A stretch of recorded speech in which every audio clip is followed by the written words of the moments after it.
What up? What up? Tube. Yes, Sirski. What's the deal? Who's the first one in here? Let's get it. Let me see. Let's make something happen. Let's make something happen. The home team, man.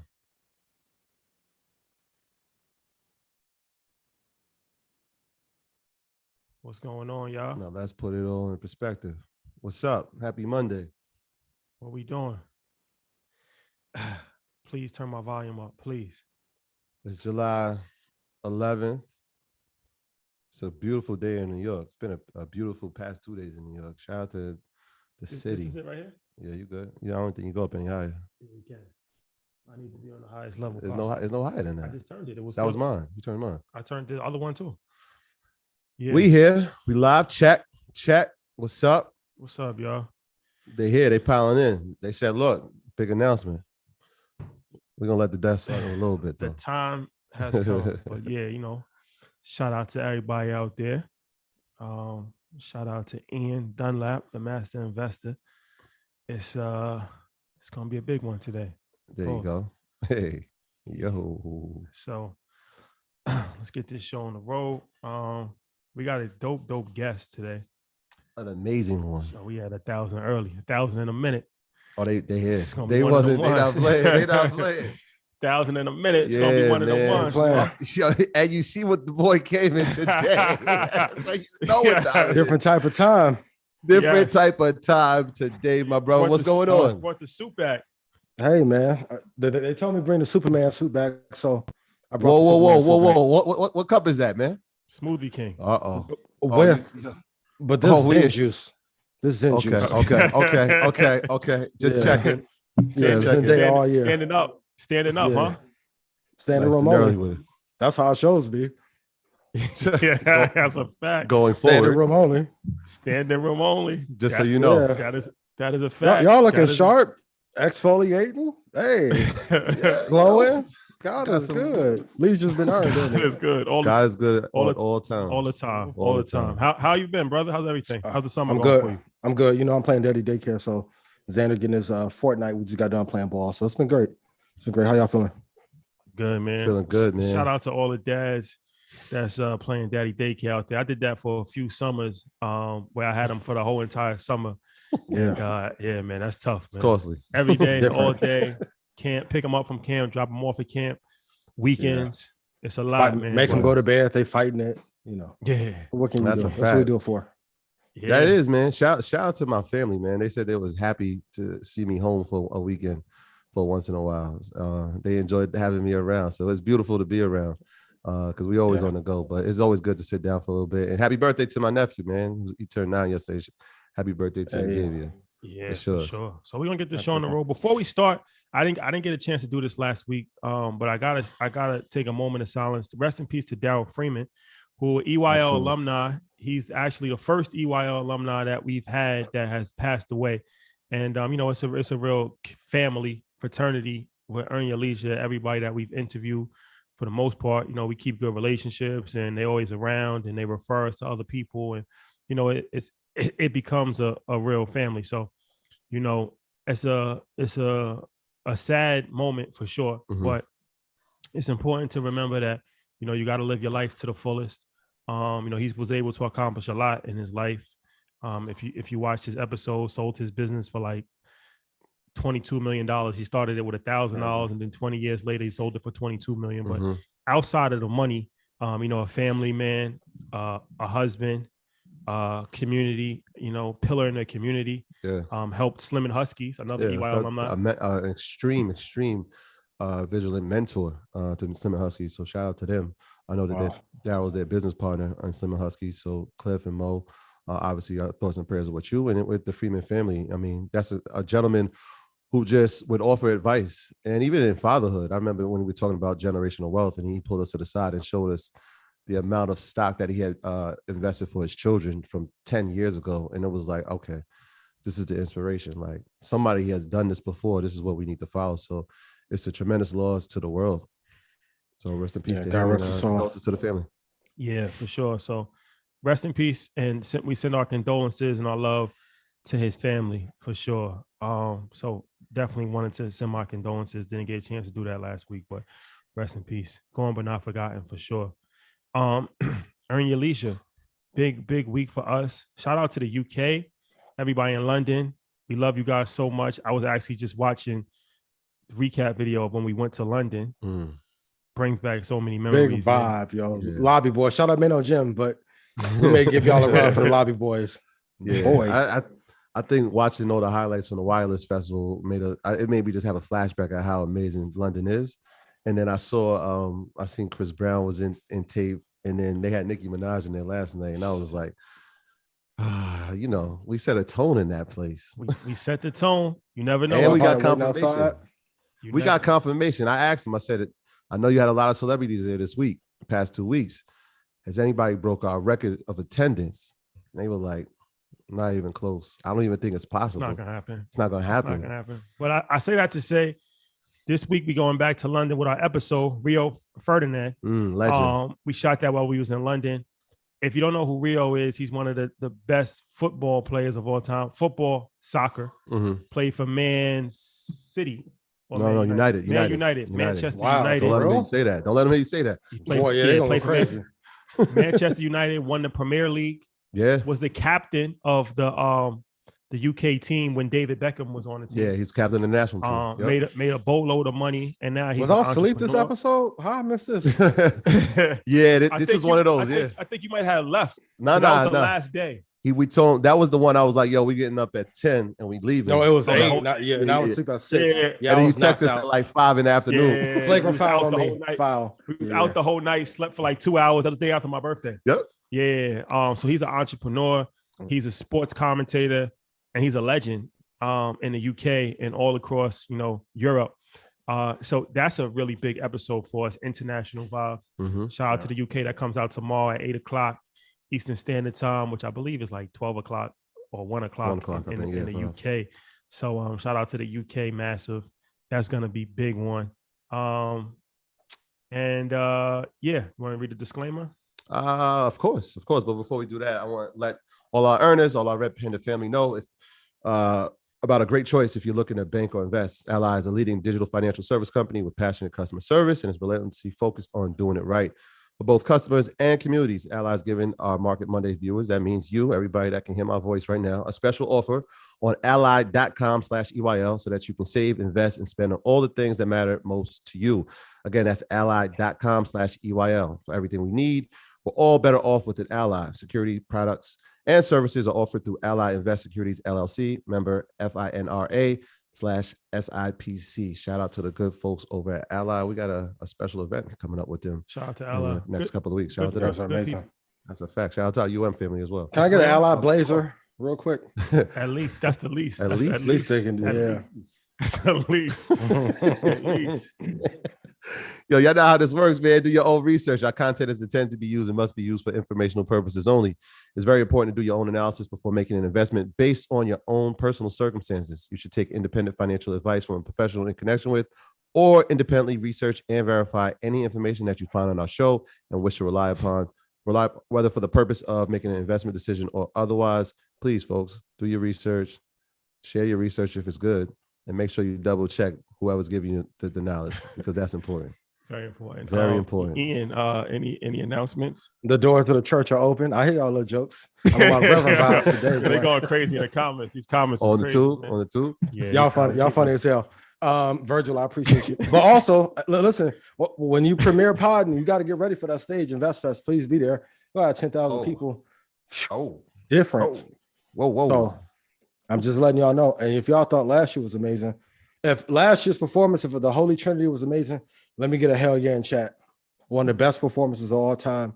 Trap, thank you for coaching me through that. After you're done watching that amazing episode tomorrow, Stock Club call will be at 9:30 on Tuesday. So check out their episode tomorrow. Then tune in to Stock Club. Last week was like 3 hours and 40 minutes.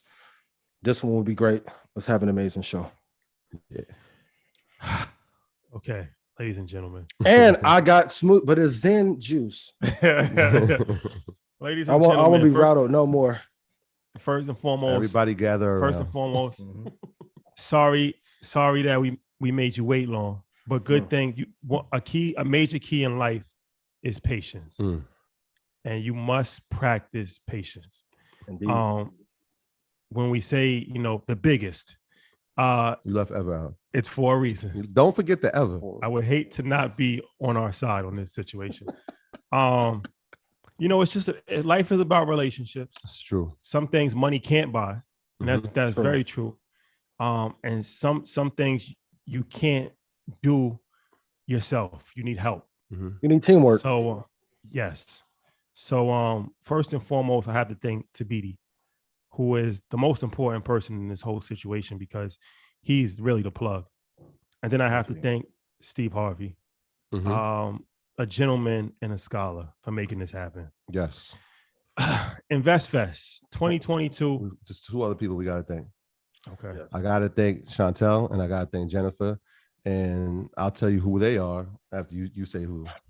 This part. Because they facilitated this as well. InvestFest 2022. Ian Dunlap will be in the building, first and foremost. That's a fact. Let's get that right. That's a Wall fact. Street Trapper will be in the building. Legend. 19 Keys will be in the building. Legend. MG the mortgage guy will be in the building. Legend. My Legend. brother. Circular CEOs, all of them will be in the building. Hello, legends. Eric Thomas will be in the building. No need to say more. Kenny Burns will be in the building. The curator Hello, legend. of culture. Terrence J will be in the building. Certified Legend. on many levels. Fact. Dan Cathy, former CEO of Chick-fil-A, worth $7 billion with a B. We call that the Billionaire Boys Club. He will be in the building. In a major way. In a major way. Charlemagne the God. Cool. Greatest of all will be time. That's the fam. Legend. in the building. Hall of Fame. Hall of Fame. That's a fact. Did I say MG the mortgage guy? You said that. Absolutely. Credit dude will be in the building. Budget Gem Nista will dropper. be in the building. Oh, now you're running. Queen. The list goes on. VIP night, musical performance. Go. T-Pain will be in the building. That is My true. God, let's go. We have another musical performance that we can't announce yet. Not yet. It's called Any Day now. City of Atlanta. When you do things in the city of Atlanta, it's important to, do it the right way. Yeah. And when you think of Atlanta, there's only one. T.I. will be in the building. Don't forget the Shout out to the the king of the South. Shout out to T.I. You almost. To my knowledge, there's only one person that has ever done it as big as this person. Nobody has ever done it as big as this person. This is a fact. Hit the Billionaire Boys Club. Big boy club. Did it independent, off the muscle, 100% ownership. That's a fact. Hollywood, extremely mad. Greatest of all time. I can still hear him crying. 330 acres. Whew. And counting. Landing strip in his house. And an exit off the highway. His own Boy. exit. There's only one Tyler Perry. You've never heard him speak ever at any public event. You've never heard him talk about his business empire ever.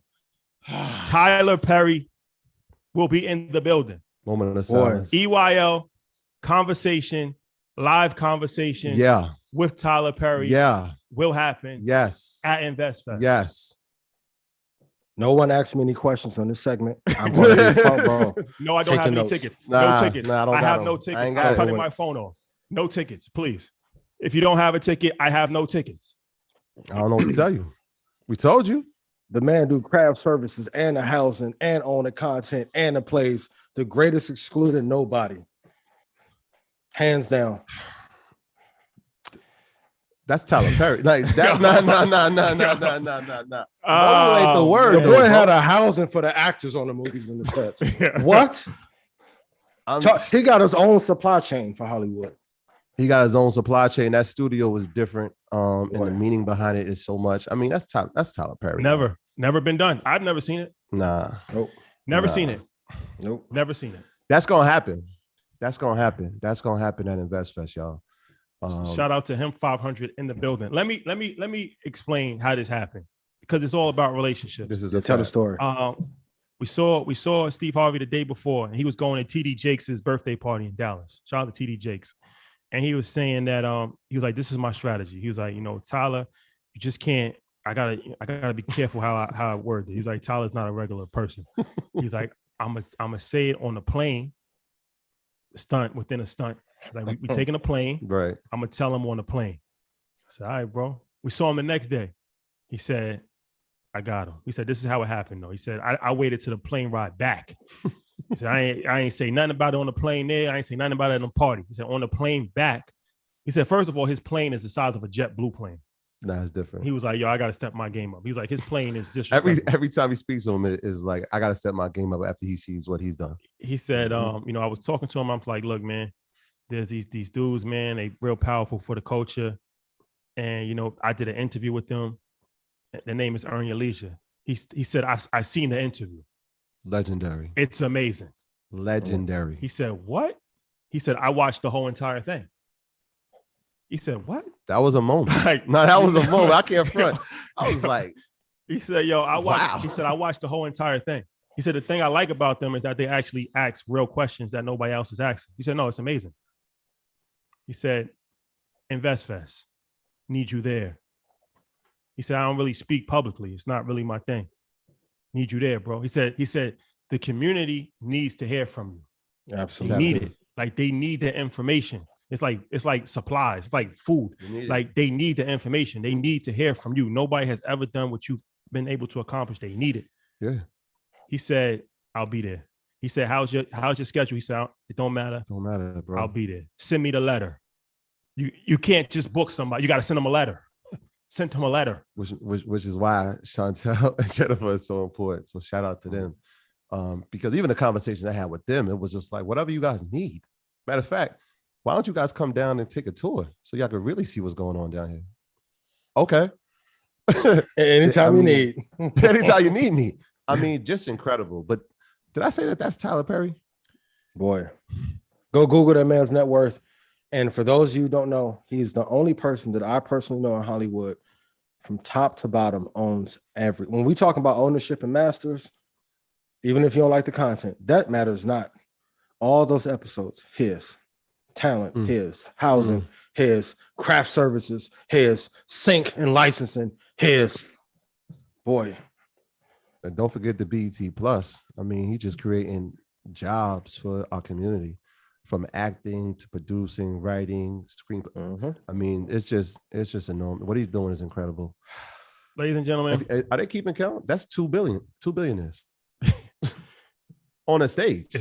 We're not done. It's not done. And we're not done. It's called We're Not Done. Hey, I don't even want to say the other. We might as well call Mike Novogratz real quick. We're not done. That's 2. I was always taught, keep piling on. When you're up by 30, try to get up by 40. Why not? It looks better. Yeah. Win by 50. Yeah. Win by 50. Corners. That's why I was always taught win by 50. This is going to be a night to remember, a weekend to remember. This is true. True. Before we go, because we do have to start programming. We've decided to do is me, Troy, and Matt live in New York. So we're gonna have to fly to Atlanta. So we said, what the hell? Tyler Perry will be in the building. Steve Harvey will be in the building. This is true. Rick Ross. I forgot my brother Rick Ross. Ross will be in the building. Shout out to Rose. Yes. T.I. will be in the building. The master investor Ian Dunlap will be in the building. Circle of CEOs will be in the building. Wall Street Trapper will be in the building. Yes. 19 Keys will be in the building. So we said, okay, what would it be worth? I just got to have fun with it at a certain point. What would it be worth to fly a private plane from New York to Atlanta and shadow us? Be the third person of EYL. You'll be in the rooms. You'll be at the dinner. You'll be at the nightclubs. You tell them they're going to be on the plane? Well, definitely you'll be on the plane. You'll be in the conversations.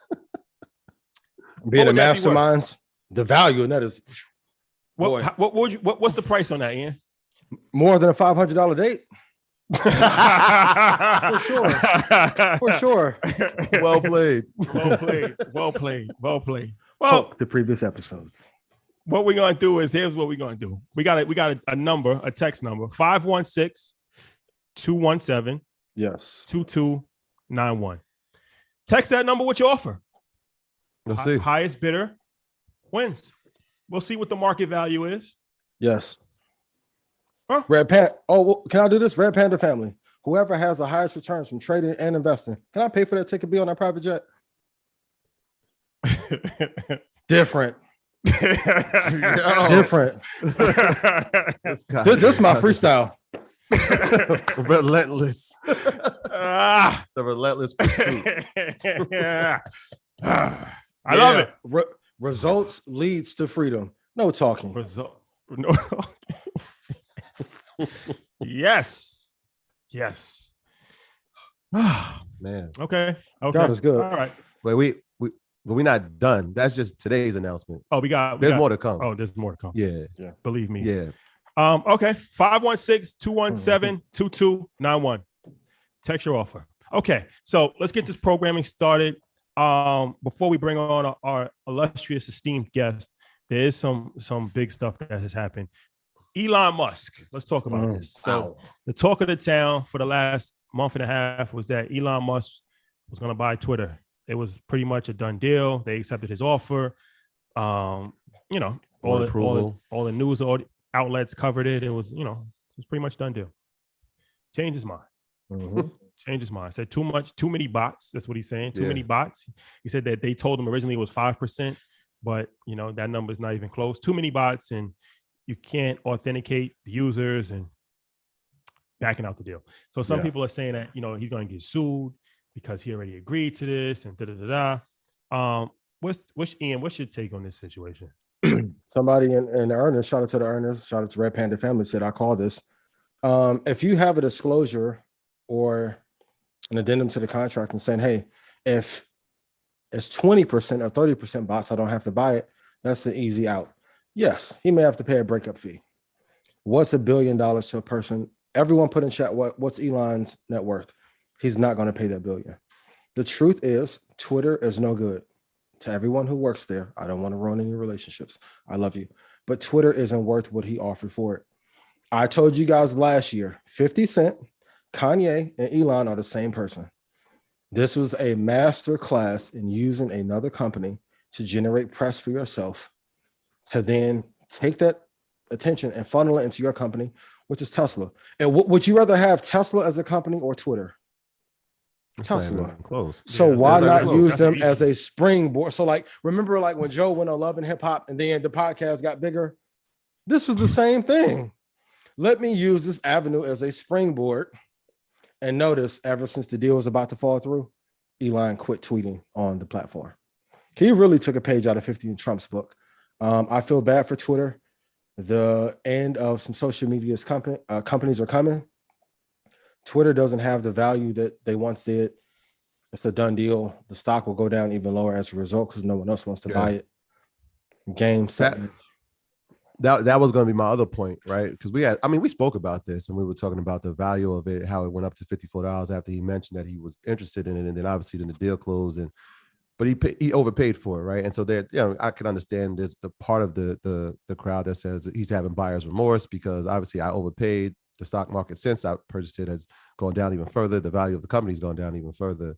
Mm-hmm. But from an investment standpoint, from the retail investor, if we know that it dropped 12% today, we can almost look at it to say, all right, well, this is a point where we know that this may drop even further. Maybe we get puts here. What are your thoughts on that? You got to wait for it to bounce up a little bit more. But if you guys were listening originally to the episodes, you should have been against it anyway. If you look at you guys have heard my take on Facebook. Facebook is a superior company to Twitter by 7,000 miles. Mm-hmm. They're out of the race. TikTok, superior. Why would you want the third or fourth best player in the space? A lot of investing comes down to, will you put your money into the best companies, best cryptos, best assets, and wait? There's no value here. And if one person can move the market, that's not a good asset. If I say, ADP is no longer a good company and it falls 25%, the fundamentals of the company were not great. Yeah. It sucks. So game, set, match. Where it's headed next, apparently, is the Delaware Court of Chancery. That is where litigation goes when corporate deals go sideways. And so that's where it looks like it is headed. So do you think that he has a chance of losing in court? Elon has 14 kids. You think he give a damn about go sitting in court again versus Twitter? This dude had twins. He says he's helping with depopulation of the world. They wouldn't say that when Nick Cannon was doing it, though. Exactly. Yeah. Shout out to Nick. He's expecting again. Talk about it. Nah, he is expecting again. No, I'm just saying. Yeah, I know. I'm just saying. He told us that was it. But shout out to Nick. Yeah, I mean, no, it was like an article, like in a sub article. I was like, wait, he just had another kid out of nowhere. Listen, man, when you got billions, you get a little emotion to imagine how we feel. Boy, billion, you run one of the top companies, boy. Had I run Twitter, I probably had 60 kids. So at least. Boy. Little village. Red Panda Village. These are just jokes, entertainment. But things happen. But they didn't say that about Nick Cannon. They said he was being irresponsible. Right. So he about to have twins when he about to have another kid too. Yeah. Back to back. Yeah. 3 kids in 10 days. Oh man. I have some friends that have 3 kids back to back. They didn't have this money. Elon wilding out. Elon. So how would this affect the other social media apps? You think this will have any effect on the broader range of social media? I think it will only drive them up. Because if you do a SWOT analysis and say, what are the strengths of Twitter? I like Twitter a lot. I probably do more engagement there than anywhere else, but it's a toxic environment. And then like if an advertiser can't figure out on a platform that big how to monetize, what is the value there? You're not going to charge the users. Nobody's going to pay $3 a month or $10 a month to get a premium version of Twitter. Spaces, dead idea. They need new management. It sucks, man. But I think it would drive the value of Facebook and TikTok up as a result. Because if you're looking in that social media space, they're the only ones that are remaining that are any good. Yeah. Didn't Snap just put their premium subscription out for $3.99? Snapchat? Yeah, I believe so. I'm interested to see how that goes over the first month. It's not gonna go well. Yeah, I'm not even on there. The only player, and I know it's going to seem like a joke when I say it, but the only social media player that can charge a premium and do well on the stock market if they go public is OnlyFans. No pun intended. They already have the model built in. Yeah. All right. Well, we'll monitor the situation. Let's go to it. Oh, shout out to Chase, official InvestFest sponsor, and Nicole Harmon. Shout out to Nicole. Yes, the plug. Shout out to Chase. Well, shout out to Chase. Yeah, the good folks at Chase. Let's do this. A housing market crash is coming. Is Austin in 2022 the 2008 version of Las Vegas? Listen, kudos to Dom and P who sent me this data last night. If you look at where the housing market is in Austin, Texas, and a comparison of where Las Vegas was in 2008, a housing crash is coming. Applications are slowing down. Interest rates are going high. Pierre told me last night, even on investment properties, the information and the amount of capital that you have to put down is now being changed. For any investor that lived through 2008, they will tell you when the guidelines began to change, that was because the market was getting ready to topple. So now if you go from having to put down 15 to 20% or 20 to 25, there is a major adjustment about to happen. So for everyone who bought at bad prices in the top of the market, I am sorry. I begged you to wait and to be patient.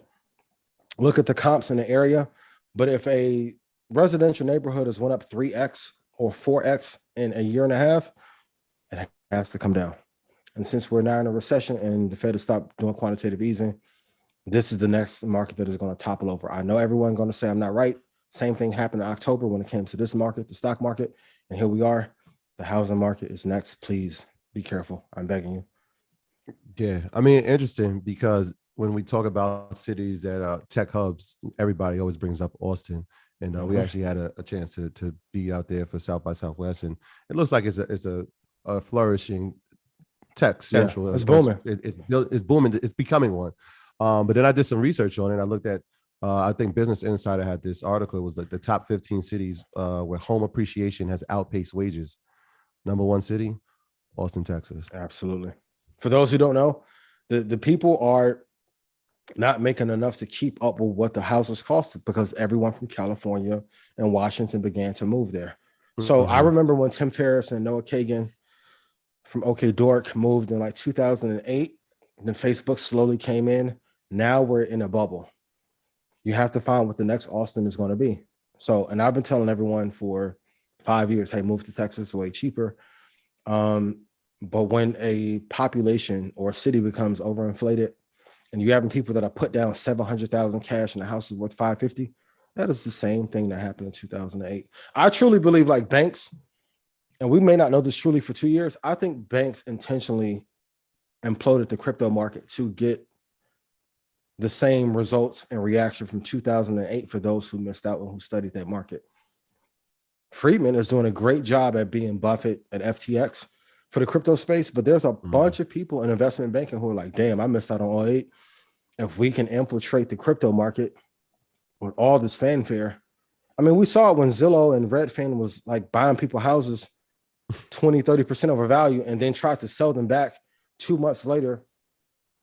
That's a crash in itself. Yeah. It's over with. Yeah. Yeah. Well, so what would be your advice for people as far as the real estate? Just be careful. Just make sure you're getting good value. You want Zen answer or Smoothie King answer? Smoothie King. Let's go. Definitely Smoothie Let's King. go full. Stop buying everything at stupid prices. You write this down. Your number one job in everything you invest in, you don't have to like me or believe me, is to stop buying shit at dumb prices. You can do a Fibonacci retracement over any market. Water, OnlyFans subscriptions, oranges, right? The price of tickets to fly to Invest Fest with them. Everything has a high. You should buy nothing 90% from the high. I screamed that all last year. Mike clipped it up. Nikki clipped it up. You have to buy at the best prices.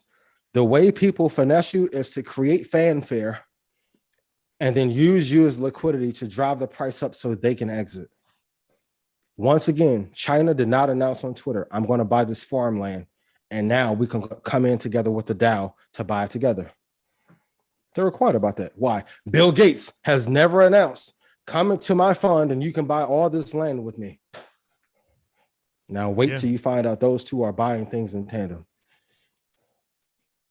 Stop buying at bad prices. It's only for the benefit of someone else. And if I've made you money, please put yes in chat. Please. Did I say the clock analogy last week? Yeah. Nope. Yeah. Did you? Great analogy. Say it again. Yeah, go ahead. Yeah, so Don Peebles, legendary billionaire, real estate developer, when we spoke to him, he said that his philosophy with real estate, because I asked him, I'm like, how do you feel about the real estate market? Is it too hot? Is it da-da-da-da? He's like, his philosophy with real estate and just investing in general is like a clock. And he was like, right now it's at like the clock is at 12 o'clock. And he said, you don't buy when it's at 12 o'clock. Like the hands is like, it's like pointing up like this. He said his philosophy is to wait till it gets to like 3 o'clock, I think. 3. Like from 3, he was like, at 3 o'clock, that's when you should start being interested. At 4 o'clock, he said from 4 to 8 o'clock is when he's buying. From 4 to 8 o'clock is when he's buying. And then from 8 o'clock to 12 o'clock is like when he's selling. Selling off. And then from 12 o'clock to 4 o'clock is when he's researching. That's what it was. From 12 o'clock to 4 o'clock is research. 4 o'clock to 8 o'clock is buying. 8 o'clock to 12 o'clock is selling. Yeah. So meaning you don't want to be there. Buy low, sell high. And he said right now it's at 12 o'clock right now. That's what he said. I don't know. He's a billionaire. A lot of investing in business comes down to, will you listen to the people that are trying to help you and take your emotions out of it? Hope is not a strategy. Hope is not a strategy. So when everyone, especially in our community, when the entire hood is talking about crypto, stocks, real estate, bro, it's too late. Okay, let's take me. Let's say I go on a press run and I do 10 shows back to back, right? All fire. And I'm doing trap numbers, 1 million out the gate first week. Trap and keys and broke the code on how to get clicks like crazy, right? Then I go to, let's say, iHeart and say, hey, let's bundle this up with EYL and let's do a deal. Who does that benefits me? So in crypto, when I had all this fanfare going, and the AMC apes and all that, right? That was to build fanfare to then sell off. You notice almost everybody who was running these funds in crypto are now looking to go work at a bank, or they partner with the bank, or they sold out in some form or fashion. If you do not know who is being finessed in the deal, it is usually you. Even in my finesse, my thing is I want to help you so much that if I go run for president one day, you're like, man, he crazy with that smoothie, can't get them jackets, boy. But he was all right with me. Let me go ahead and vote for him. I want to help you first in advance. So if you do not know who is the beneficiary in a deal or a transaction, or you being a part of a fan club, it is the person who runs it and not you. Investing has considerable risk. Please consult your advisor and listen to what I tell you. I'm begging you. I love y'all. And please be mindful. Extremely important. Yeah. Let's bring our guest on if we can. Yeah, let's do yes. that. Yeah, this is very Bring important. Quinn in. Very, very important. And if I made you money, please put yes in chat. Yeah, we got to tell them because there's a lot of people saying you saved the money. You might have to tell them if I've saved you money because the advice. You also, yeah, if I saved you money, boy. If I saved you money, put yes in chat. Right? Hey, how are you? Hey, Quinn, how are you? Hello. Oh man, how's it going? How you doing? Thanks for being here. I'm doing good. How y'all doing? Oh, we doing Amazing. great. It's Monday. It's beautiful weather. It's Monday. I'm happy to be here. It feels good. I was listening in. I'm excited.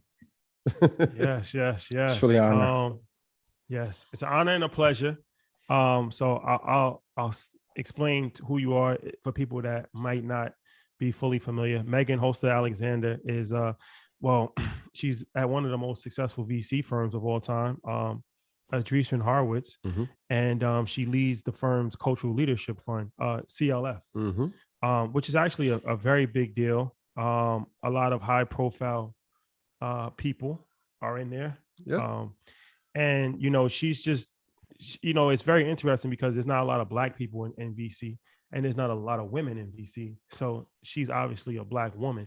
So it's already, a legendary situation just to even be in her position. But just, somebody that has killed in the game and is a rising star in the world of VC. So I feel like we haven't had a venture capital conversation in a while since John Henry was on. Shout out to John, who always, gives so much great insight. Yeah. But these conversations are very needed because, it's high level conversation, as my guy 19 Keys would say. Yep. And it kind of, gets people information, but also thinking outside the box where we're not just talking about the same thing every single week, where it's like now you can start to think on a much higher level where talking about, billions of dollars and things of that nature.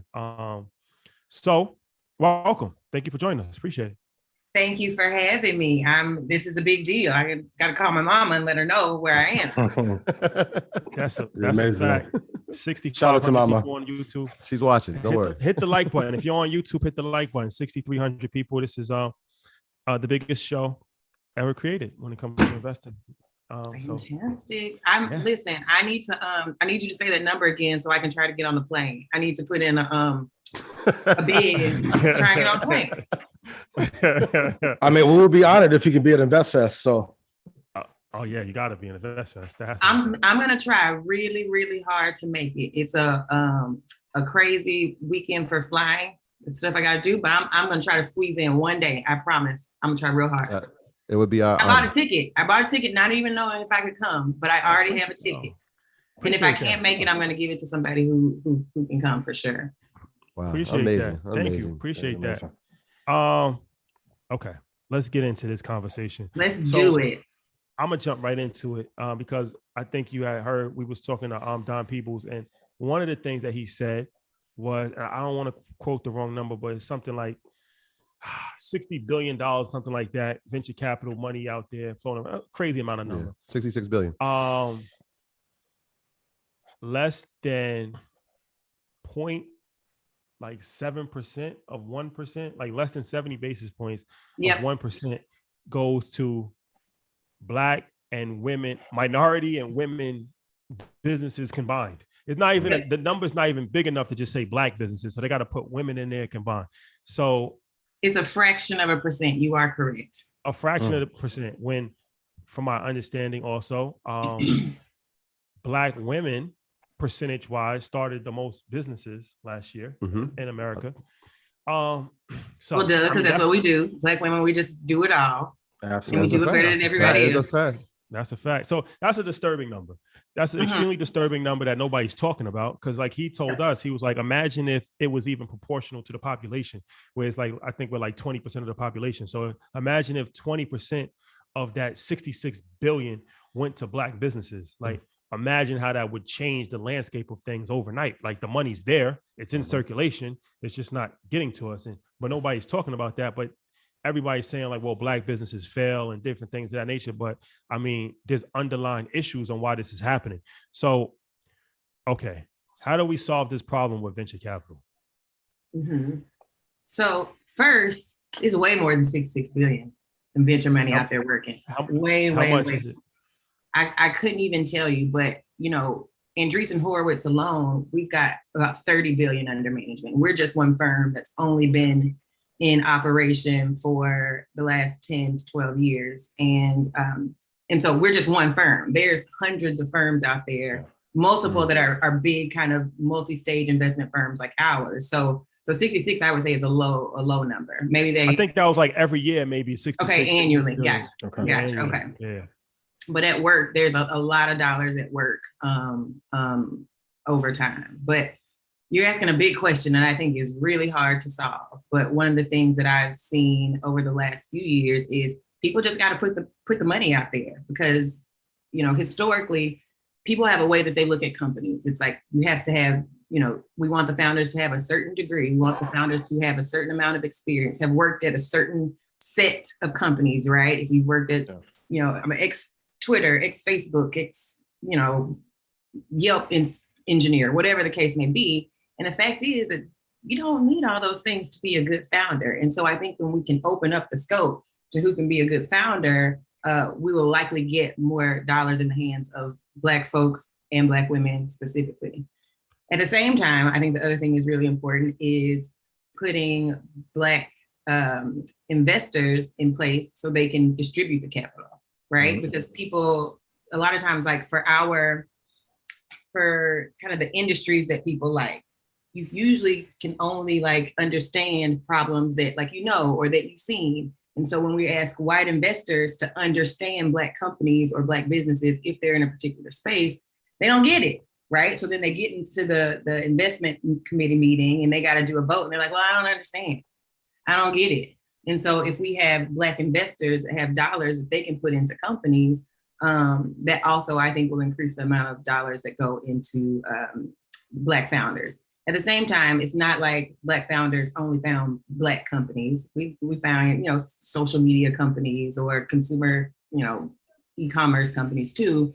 But we do need to have more folks in the room who understand our community to make the decision. So I would say probably those two things. So VC is something that, you know, is not spoken about in a lot of in our communities. And so I'm interested in what led you to the path of VC. It's for sure. So I just learned about VC in 2016. Wow. So I'm about 6 years in. I was on a completely different path in life. I went to Clark Atlanta undergrad. Shout out to CAU. Shout out to the Panthers. Okay. Shout out to the Panthers. Yeah. And I was getting a sociology degree. I was like, ooh, I love learning about people and groups. And I had this idea that I wanted to be an academic. I wanted to do research full time and teach full time, be dean of a school and the president of a college. And I went through this path, got my first master's, went to a PhD, hated it, dropped out.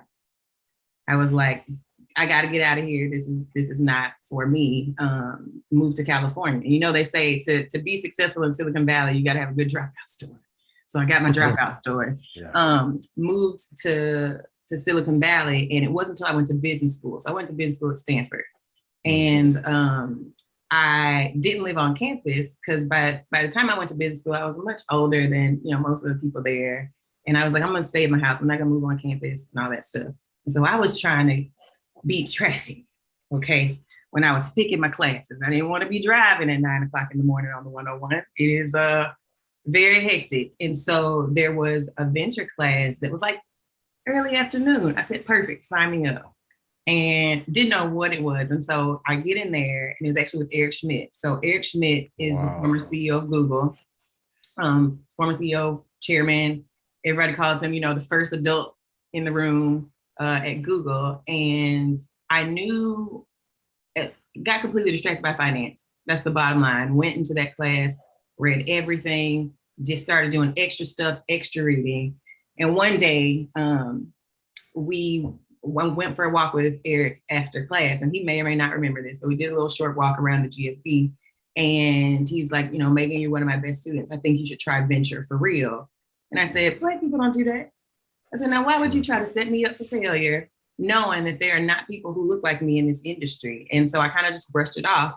But after a while, I said, you know what, Megan, if Eric Schmidt says you should try something, maybe you should try it. So then the rest is kind of history. I spent my time running up and down Sand Hill Road. The rest of my time at business school, started doing internships.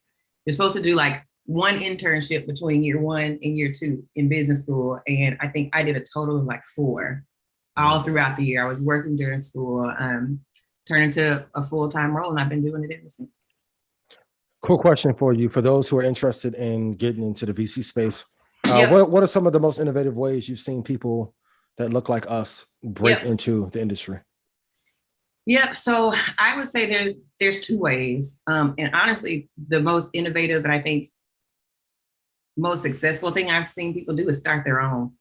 In the last 2 or 3 years, we've seen more Black founded venture funds and firms than I've ever seen. It's been an explosion, and I love it.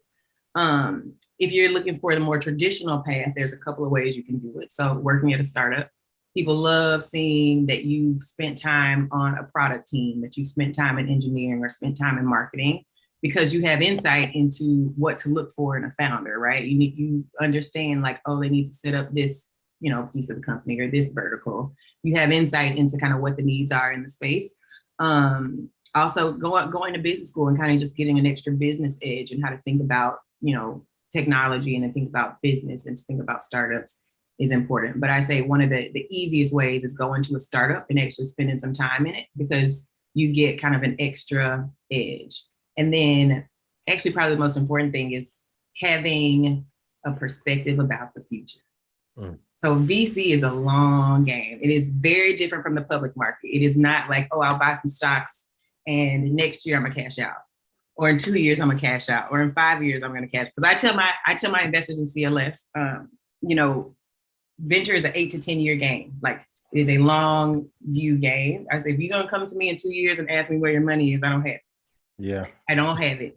And so investors who have a perspective on what they think is gonna happen in the future, like, oh, I think, people are going to want to start communicating through, bird calls by 2030, right? And so you start looking for companies in that space.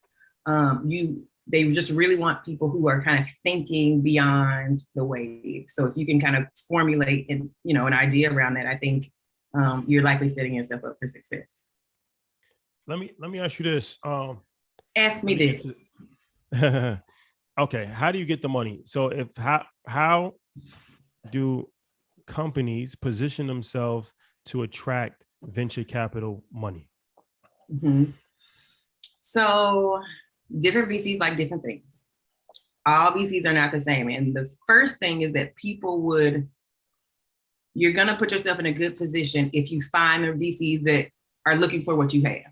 So if you're building a consumer product, a social app, necessarily going to talk to the enterprise investors or fintech investors or the biotech investors, that's not going to serve you. You're going to waste everybody's time, your time and their time. And neither party is going to like that. So identify who the investors are that are in your space, and not just like your vertical, but your size range, right? So are you raising a pre-seed round, right? Are you raising $500,000? If you're raising $500,000, you don't want to go to a growth fund, right? They're looking for companies that are much later, have a ton of revenue, have a ton of, staff already. So make sure you're not only in the right vertical, but also in the right size range of what you're trying to raise. Early stage VCs tend to be looking for folks with great ideas. It's usually pre-traction, sometimes pre-product before you have anything. So if you're early stage, it's really about the team that's building it, right? What is your background? Why are you the best person to build this particular company? And then as you grow, it kind of changes, right? How much traction do you have? If you have an app, what's the engagement looking like? How often are people on your app and for how long? So whatever the kind of key performance indicators are for your business, that's really what you should lean into. I think this conversation is extremely important. We all have children. I have a daughter, and Megan, obviously you are somebody that is extremely inspirational, right? And so I wonder what the experience was like coming into the space, obviously, that we're not familiar with in our community a lot of times. As a Black woman coming into the space, what has that experience been like for you over the past 6 or 7 years? Totally. So first, I have 2 kids. You're getting mom life right now, because here's a crib. You see the Paw Patrol stickers on the wall. Chase. Been there. Shout out to Chase is on the case. Okay. Absolutely. In the chat, I need you to say something if Paw Patrol has a chokehold on your child, like it does mine. They did mine for 2 years. For 2, right? It's a thing. But for me as a mom, I'll say, I think venture in general has a long way to go when it comes to women in our role in this industry. And I think there's a lot of learning to do and a lot of growing to do. But what I can say is that, at Andreessen Horowitz, I've had a really fantastic experience as a mom. I'm actually on maternity leave right now. I have a 2-month-old. I have a 2-month-old. Wow. And I am technically not working, but I really do love my role, and I love my firm so much that I'm happy to share about them any chance I get.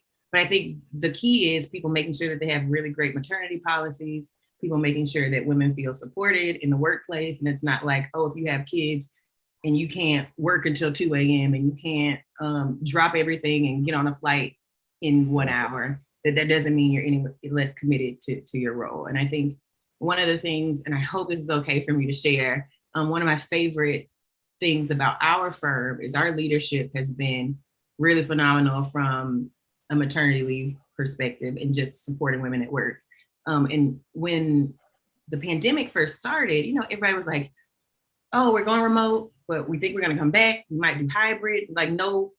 Companies were really trying to figure out what they were going to do. And I'll never forget, our founder, Ben Horowitz, got on our all hands and told us, it just happens every Friday. And he says, I was talking to lots of staff about what they want to do and, trying to get opinions on what should happen first. That's the first sign of a good leader, is asking people what they actually want to do. And he said, I was speaking to a woman, and she said, this pandemic has been the first time that I felt like I can be a good mom and a good employee. And he said, I'm not taking that away from people. I can't take it away. And so he said, we're not going back, no matter what we do, we're not going back to, fully in-office culture, because I can't do that to the moms. And I'm just like, sign me up, So I really, really appreciated that. But I think overall, the industry does have a really, really long way to go, because there's not a lot of women. Yeah. To tie into what you were talking about, as a parent, I have one 7-year-old. He's in there playing Fortnite now. How do you balance everything? So being a woman, African-American woman, in a super competitive space, how do you manage that family life while trying to be the best at your craft in this VC space? I don't balance it. I'm going to agree with you. I don't balance it very well. I do my best, but I try to put a couple of little rules in place. So for me, when my first son was born, I have a 3-year-old and a 2-month-old. I was like, he's coming everywhere.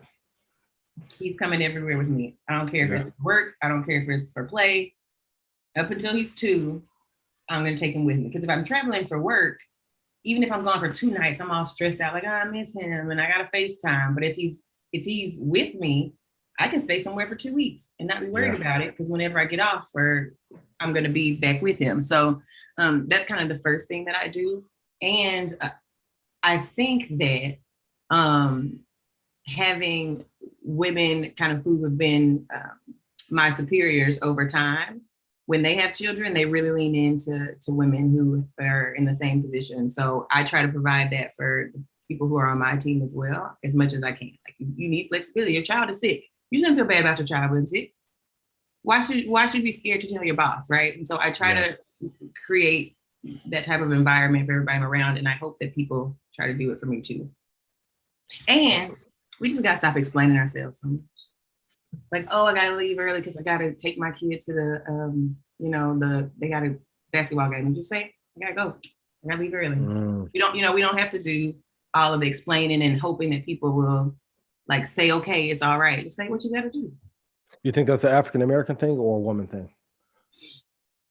Both.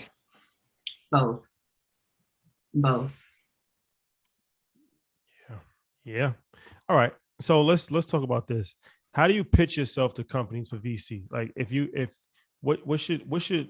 what's a 101 kit that somebody should have if they're interested in getting VC money? And at what point should somebody even entertain trying to get VC money?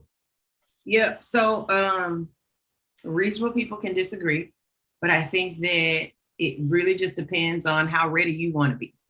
But venture tech startups is very much a fail fast type of mentality. You rather try early, figure out what you're doing wrong, and then come back again after you've fixed all your mistakes. If you're trying to get everything perfect, like, oh, my company has to be perfect and you have to have all these details right, et cetera, you're probably going to spend too much time trying to get that right and actually not know what you need to fix because you haven't shown anybody, right? You're building in secret and you're like, oh, this has to be perfect. And then at the end of the day, you go do your pitch and they're like, oh, well, all these things are wrong and you could have fixed them far earlier. So again, if you want to raise at the pre-seed level, a lot of people don't have a product. It's just an idea and a pitch deck. And you're walking somebody through what you think it could be. A lot of investors on the VC side are just, we care about magnitude, right? It's like, how big can this idea get? Have you identified a really, really big market? Is it a really, really great team? And do I think that they can execute? And you can get money with nothing. Well, right? let's break this down a little bit. Yeah. So, because I want to talk to people that's not really familiar with the space. So the team is very important, right? Mm-hmm. So putting together a team, like senior leadership, other people that have already had success in the space, that's going to be helpful, right? Yeah.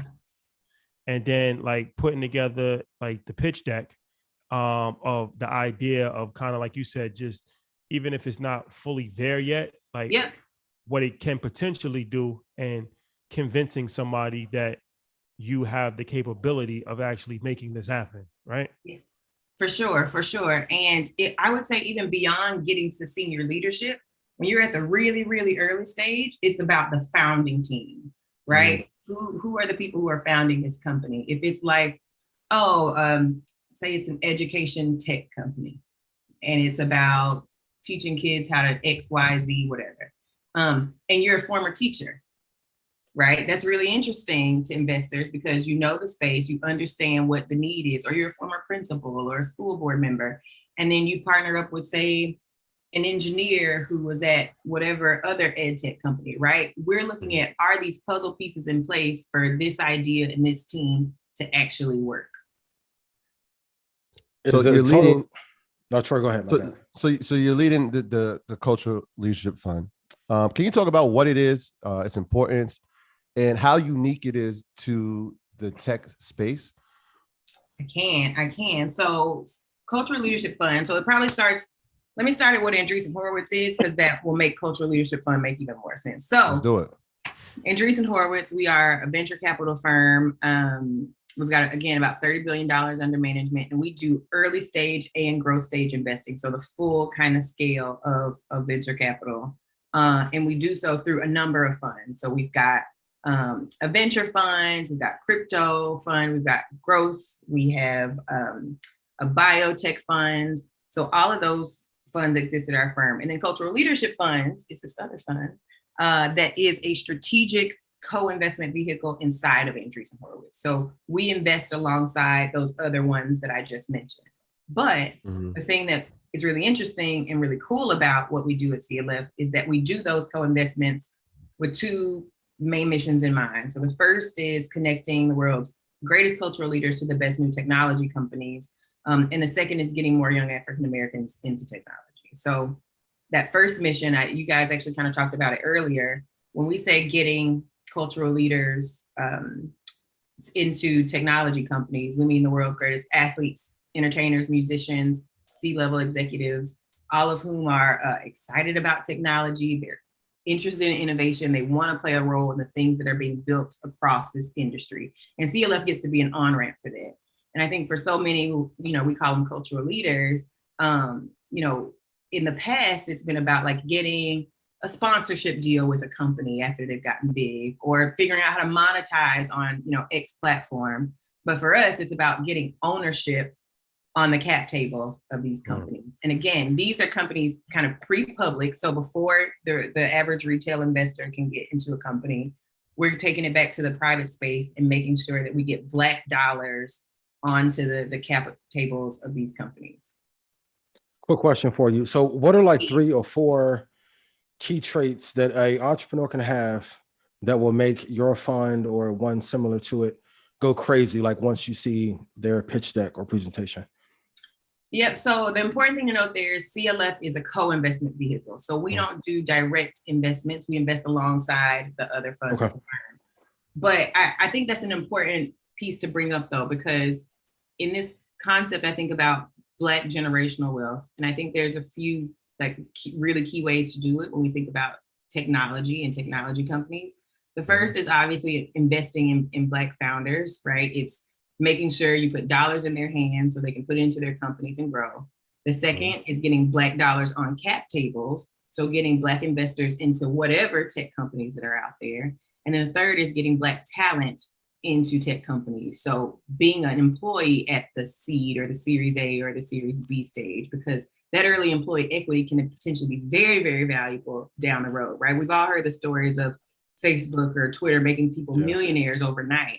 And so I think those are the 3 ways to really build generational wealth for the Black community. I think technology has proven that time and time again. And CLF focuses on those last 2. We focus on Black investor dollars on the cap table, and we focus on Black talent into technology companies. Dame Dash on the FaceTime call during Market Monday. Buzz them in. What's up, bro? Look, I was joking. Say what's up. It's everybody. She's one of the most powerful people in venture capital. This is Dame Dash. Say what's. Hi, Dame Dash. Yo, Dad, we only doing a live show right now, bro. You're on the live show. What'd you say? You said the camera skills tough? No, all you showing me is a curtain. Yo, we on a live show. I'm gonna call you right back. Yeah, man. Can we actually make an announcement, actually? What do you think about venture, Dame Dash? Bring him into the combo. Let's Dame. I wasn't. You gotta bring the phone. She's good. I wasn't planning on this, but everything happens for a reason. So Dame Dash is one of our favorite people on earth. Yes. A cultural icon. Absolutely. He reminds us every single time he speaks to us how much he's helped our program. How important he is to us. Yes.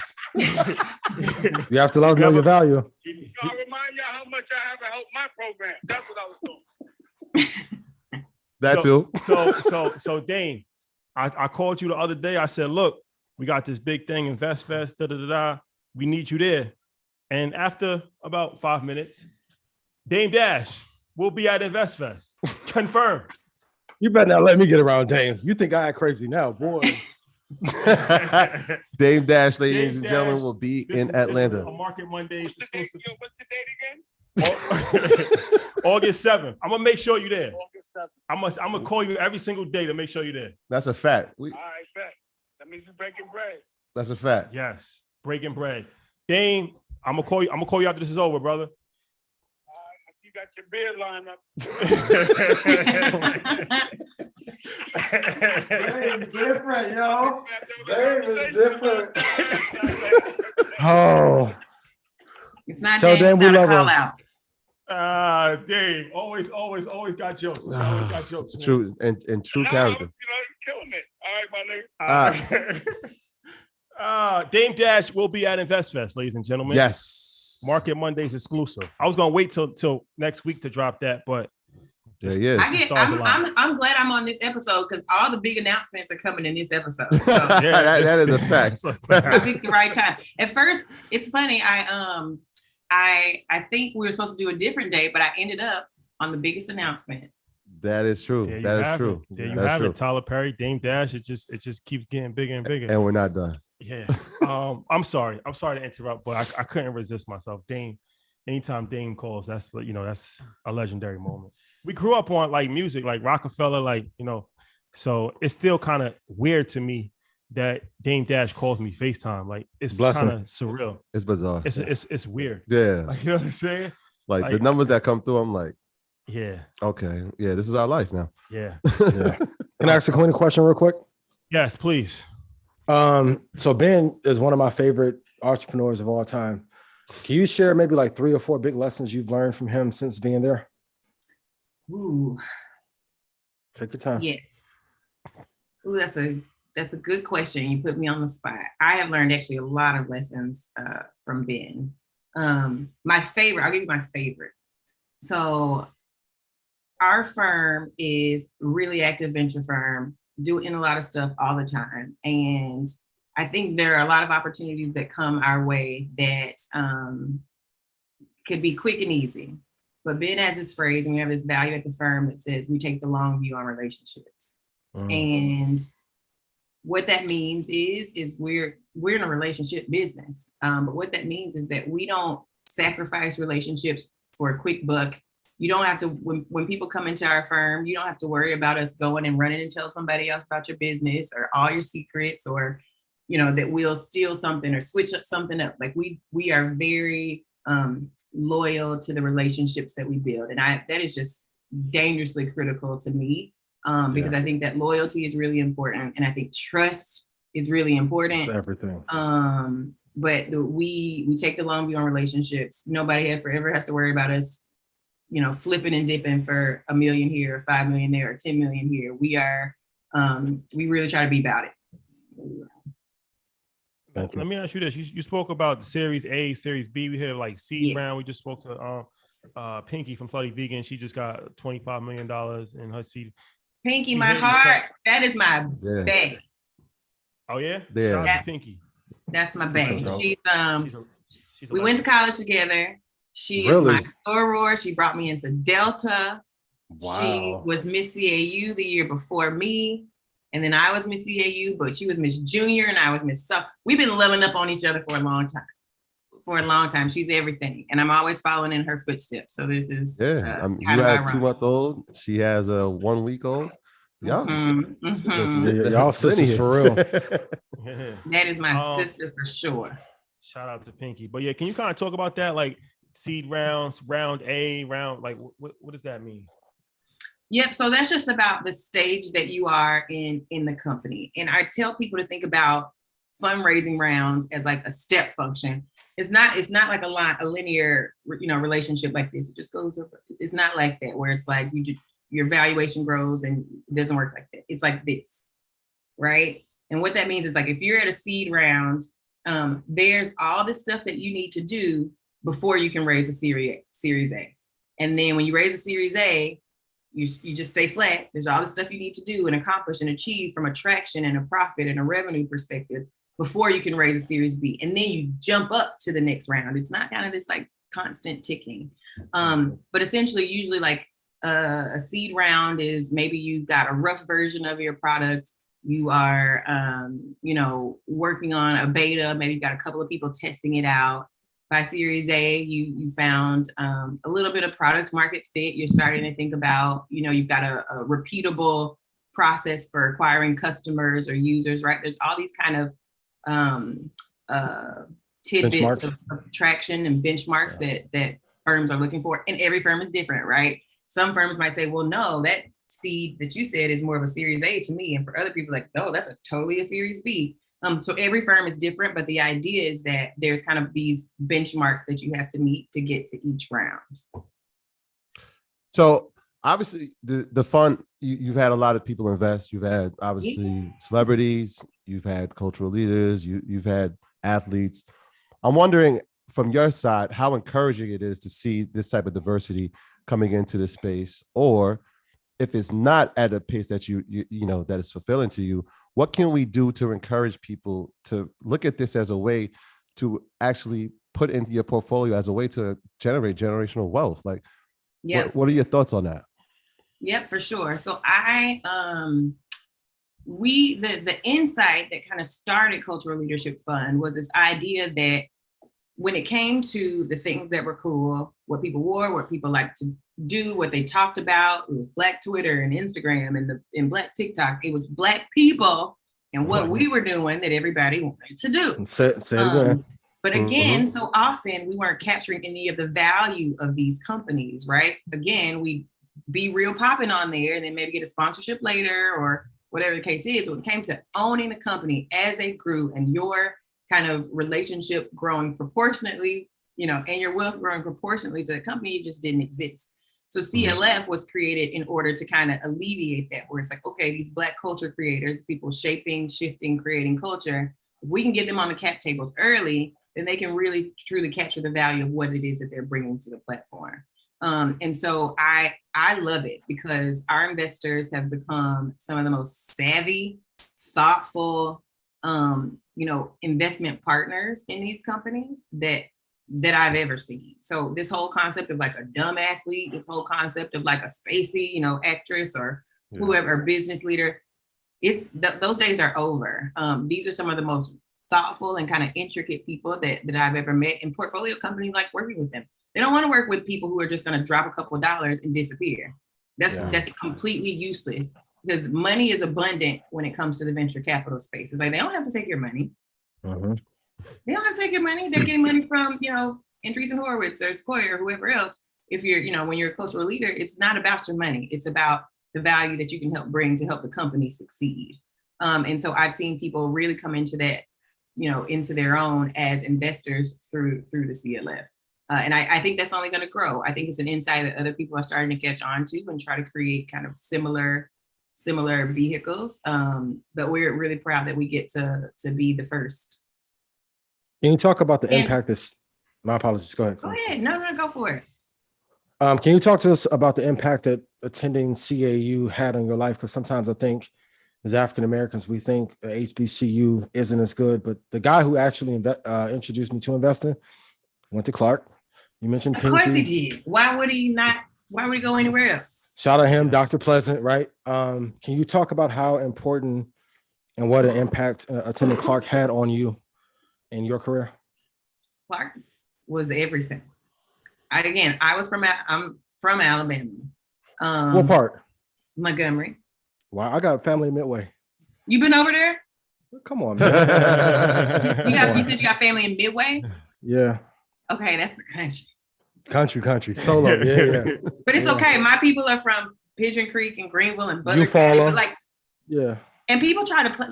I'm gonna come back to your question, but people try to play me because all the people from California and New York be like, oh, I'm from New York. I'm from California. I'm like, where your grandma from? Where's your grandmother from? And they be like, Mississippi, Louisiana, Alabama, right? All these southern states. Mississippi, yeah.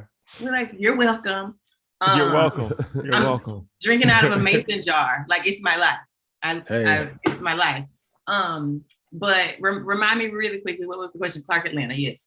Yes. But I think when it came to experiencing people from lots of different places, I think places like Clark Atlanta that bring together students, particularly because it's a private HBCU. It's really small, and so people come from different states, which I really enjoyed. Our whole motto: find a way or make one. It is on my whiteboard. I live by it every day. I learned that I have a choice in the way that I respond to things and when I want to give up and when I want to keep going. Really, really good at just figuring it out. And I think this concept that people say it all the time, so I don't mean to sound cliche, but it's a lot of types of Black people out here. We are not all the same. We don't talk the same. We don't dress the same. We don't think the same.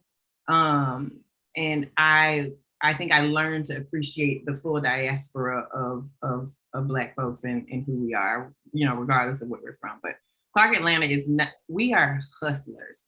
Absolutely. Music, everybody's working on something. Listen, you can't go to Clark Atlanta. There's musicians, somebody's producing, doing hair, rapping. ABC was popping. It's popping, and everybody wants to come hang out on Clark Atlanta's Promenade, and we let it happen. But it just really is a beautiful space of community, and I'm so blessed. And I'm lucky because I come from a family of just HBCU people, and I'm praying and I'm hopeful that my kids will go to an HBCU. They go wherever they want, but it is a beautiful, beautiful experience. Shout out to all the HBCUs. We might have something special planned for HBCUs. Shout out to the city of Atlanta. Let me ask you this: as far as the VC world is concerned, yes, what is the rate of return that you guys look for, like when you're investing, like in your portfolio? Like, what's the 10 years like down the line? You say, okay, this was good. It's a 2-part question, but that's the first part. So first, you trying to get me to go to jail? The SEC is gonna be after me. I gotta be real careful about what I say. Yes. I don't want them knocking on my door. But I'll actually point to something that Steve Harvey said when he was on with you guys. He talked to you guys about batting averages. Mm-hmm. And I remember y'all being like, "Ooh, that's the first time we heard that." This guy's like, "Dang it!" So I can't bring it. That is like the VC metric that we love talking about. Is VC is about batting averages. Mm-hmm. But the piece that I would add to what Steve said was batting average is important, but also even more important is your slugging percentage, right? So what is the magnitude of the hits that you're making? Because your batting average could be X, right? You hit 3 out of 10. But I think everybody would rather, hit a home run with, bases loaded and knock it out of the park. And so we think a lot about what is the magnitude of the investments that we're making. We love, we can hit a single or a double, but we really, really, really love home runs, whether we get a 10X or 50X or 100X or 1000X. We really do try to make investments into companies that we think are going to return the fund. So let me ask you this, if I can. The second part of that question is the harsh reality. Chris Lyons, somebody who you're familiar with. Yes, I know that guy. Shout out to our guy. So I was talking to him in LA. I can't hear you. Sound went out.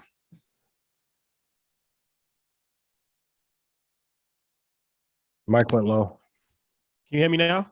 Yeah. There you are. You plugged your mic out. Back in business. All right.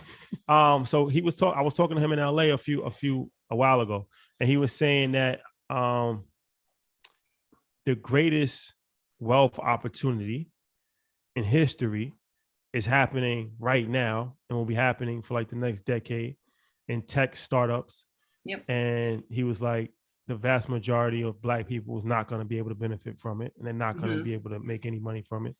And we talk about, this show is about stock market investing, right? Yep. Public companies. But we understand that massive amounts of wealth is made on the private side. Yes. VC, before companies go public. Yep. So like that's where you get a 10,000x return, and that's when you can turn 50,000 to 5 million. Of course, that doesn't happen every day, but it's possible. Yeah. But you need access, you need relationships, you need money. So that's something that nobody's talking about, because billions of dollars are being generated with these tech startup companies, and it's going to continue to be generated.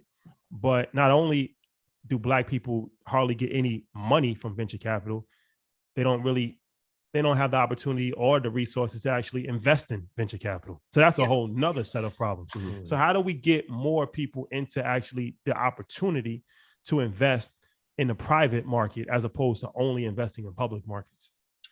Yeah, so there's a lot there. So first, private market investing, and specifically venture capital, is dangerously risky. Mm-hmm. It is the riskiest asset class that you can get involved in. And I say that knowing that in the public market, by the time a company goes public, let me just tell you what going public means. Going public means that you've already got a board in place. It means you've got a certain amount of revenue. You've got compliance things in place. You got all these systems in place in order to go public and sell your stock to a retail investor, that it's already been adjusted for risk. It's already been checked for risk. When you are betting on 2 guys in a garage in, I'm going to say Montgomery, Alabama, just because that's where I'm from, 2 guys in a garage in Montgomery, they could be complete total clowns, right? There's a huge amount of risk that you're taking that is just simply not there in the public market. And the reason why it's so risky, again, is because venture's a long game and it's 8 to 10 years before a company will go public or be bought. So that's 10 years of risk you're taking up front. And we all know in investing, the people who take the biggest risks are the ones that are going to get the biggest reward. And so that's why venture returns are so huge, or can be really huge, because we're paying pennies on the dollar for a stock that's $30 when it goes public. Most VC firms, 6 years later, 7 years later, 6 or 7 years before, paid $1.50 per share, right? So, but we had to wait, 10 years for it to go public and to actually get liquidity. So your money is locked up for a really, really long time. So with that being said, it's very, very risky. And the government doesn't want people taking that kind of risk as individuals, right? Because, that's why we got those classifications of accredited investor and unaccredited investor. And that's because they don't want people spending their, retirement on some random idea that they heard from a person to be an investor. So it started as a means of protection, but I do think it needs to be loosened, because I think there's a lot of, well qualified, very able people who can make investment decisions, but it's really tough and people need to be protected from that. So there has to be some balance around private and public investing. And then the last thing I'll say is, yes, Black people haven't historically been involved, but like the firms that are coming up the last couple of years with these Black general partners, I know you mentioned John Henry earlier, and the guys that he works with, I've known of at least 20 to 30, Black led or Black GP funds in the last 2 years. So I'm really, really optimistic about it. And like I said, the other way that I think people are going, so Black people investing is one way to get money. And I'll actually talk about like how we make money, because I think that's probably important to describe to people. Black people investing the dollars, when you invest the dollars, you get the money back. Black people on the cap tables either as the GP or as an investor in a GP, and then Black people working at the tech companies, right? Entrepreneurship is not for everybody. I say that all the time. And one thing that I'm trying to get people to stop saying is that like people who work at companies aren't betting on themselves. What? That's crazy. That's that's ridiculous. Like, just leave the company and bet on yourself. I don't want to be an entrepreneur. Like, I have no desire to build a company, right? So for the people who are interested in a particular, problem that they want to work on or company they want to be a part of, getting in at the early stage is really important, how you can cash in on that wealth. Yeah. So I'll just add to what Rashad said from an investment standpoint. But sometimes, having the educational process is even more beneficial when you're hands-on, you're actually in the space. And so what are some of the opportunities and roles that come within being in a VC firm? Like, how do people even apply, or what are the qualifications that they need to even be in a firm? Right. And what are the roles? Because like, obviously you're leading a role, but there's other opportunities for people to be employed inside of it, right? Where they can get hands-on knowledge. So there's space for employing in venture and employing in tech. So in venture, if you're, firms like Andreessen Horowitz, we need all kinds of people, right? We need investors. We need marketing people. Andreessen Horowitz has been a huge kind of marketing and content, machine for the last several years. One of the things we're most known for is our content, right?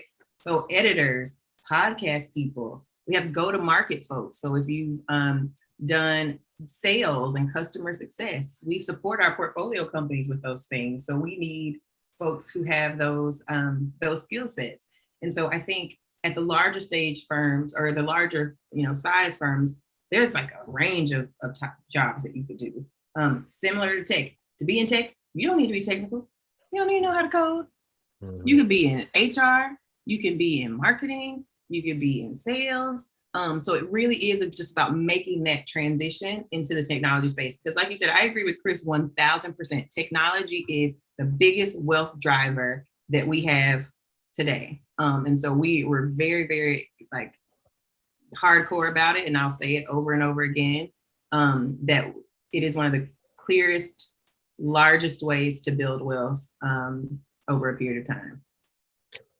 What are the 3 books and 3 conferences you think people should attend or read to learn more about angel or venture capital? So our founder, Ben Horowitz, has a book called The Hard Thing About Hard Things. Great book. I think it was a great book about company building and the whole space.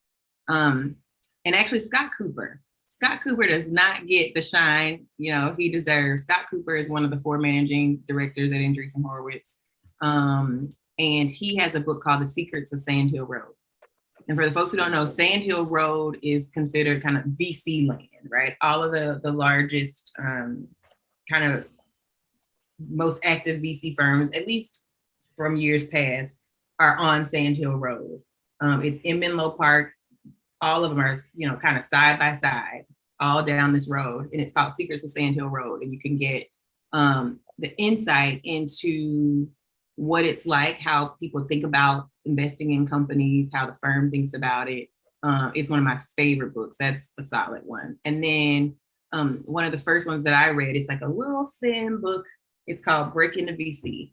And I'm sure y'all can agree, when it comes to things you don't know about, if you get the vocabulary down pat, you're probably 70 to 80% there. If you just learn the language that people are speaking, and it breaks down the words like investment and like carried interest and ARR or whatever the case may be, just so you can get knowledgeable about the space and how it works. And actually, can I go back? Sorry, go ahead, Rashad. No, go ahead. I was gonna say, I brought up carried interest again, and I feel like I should probably tell people about what that is and how VCs make money. Because I think this show is about how it all works and how to get people to make more money. So the way that venture firms make money is we take money from outside investors. They're called limited partners. And their hope essentially is that we'll flip it. They hope to give us money and that we'll flip it. And, we have carried interest. And I think it actually comes from like old school, like shipping, like actual ships, where it's like, we'll carry your load from one place to the next, but we're going to keep 20% of either whatever it is you're shipping or the money that you make off of shipping. Oh. So it carried over to venture capital and investing. And essentially, so say we raise, get $100 million from outside investors and we 3x it. So $300 million we have made from the investments that we made with that original $100 million. The $100 million is going to go back to the investors, right? You get your money back first. And then of the $200 million that's left, we're going to divide that out. Some firms take as little as 20%. Some firms take 30% if they, at least 3x it, like there's a range, but let's just say 30%. So 100 goes back to you. And then the 200 million, you get to keep 70%.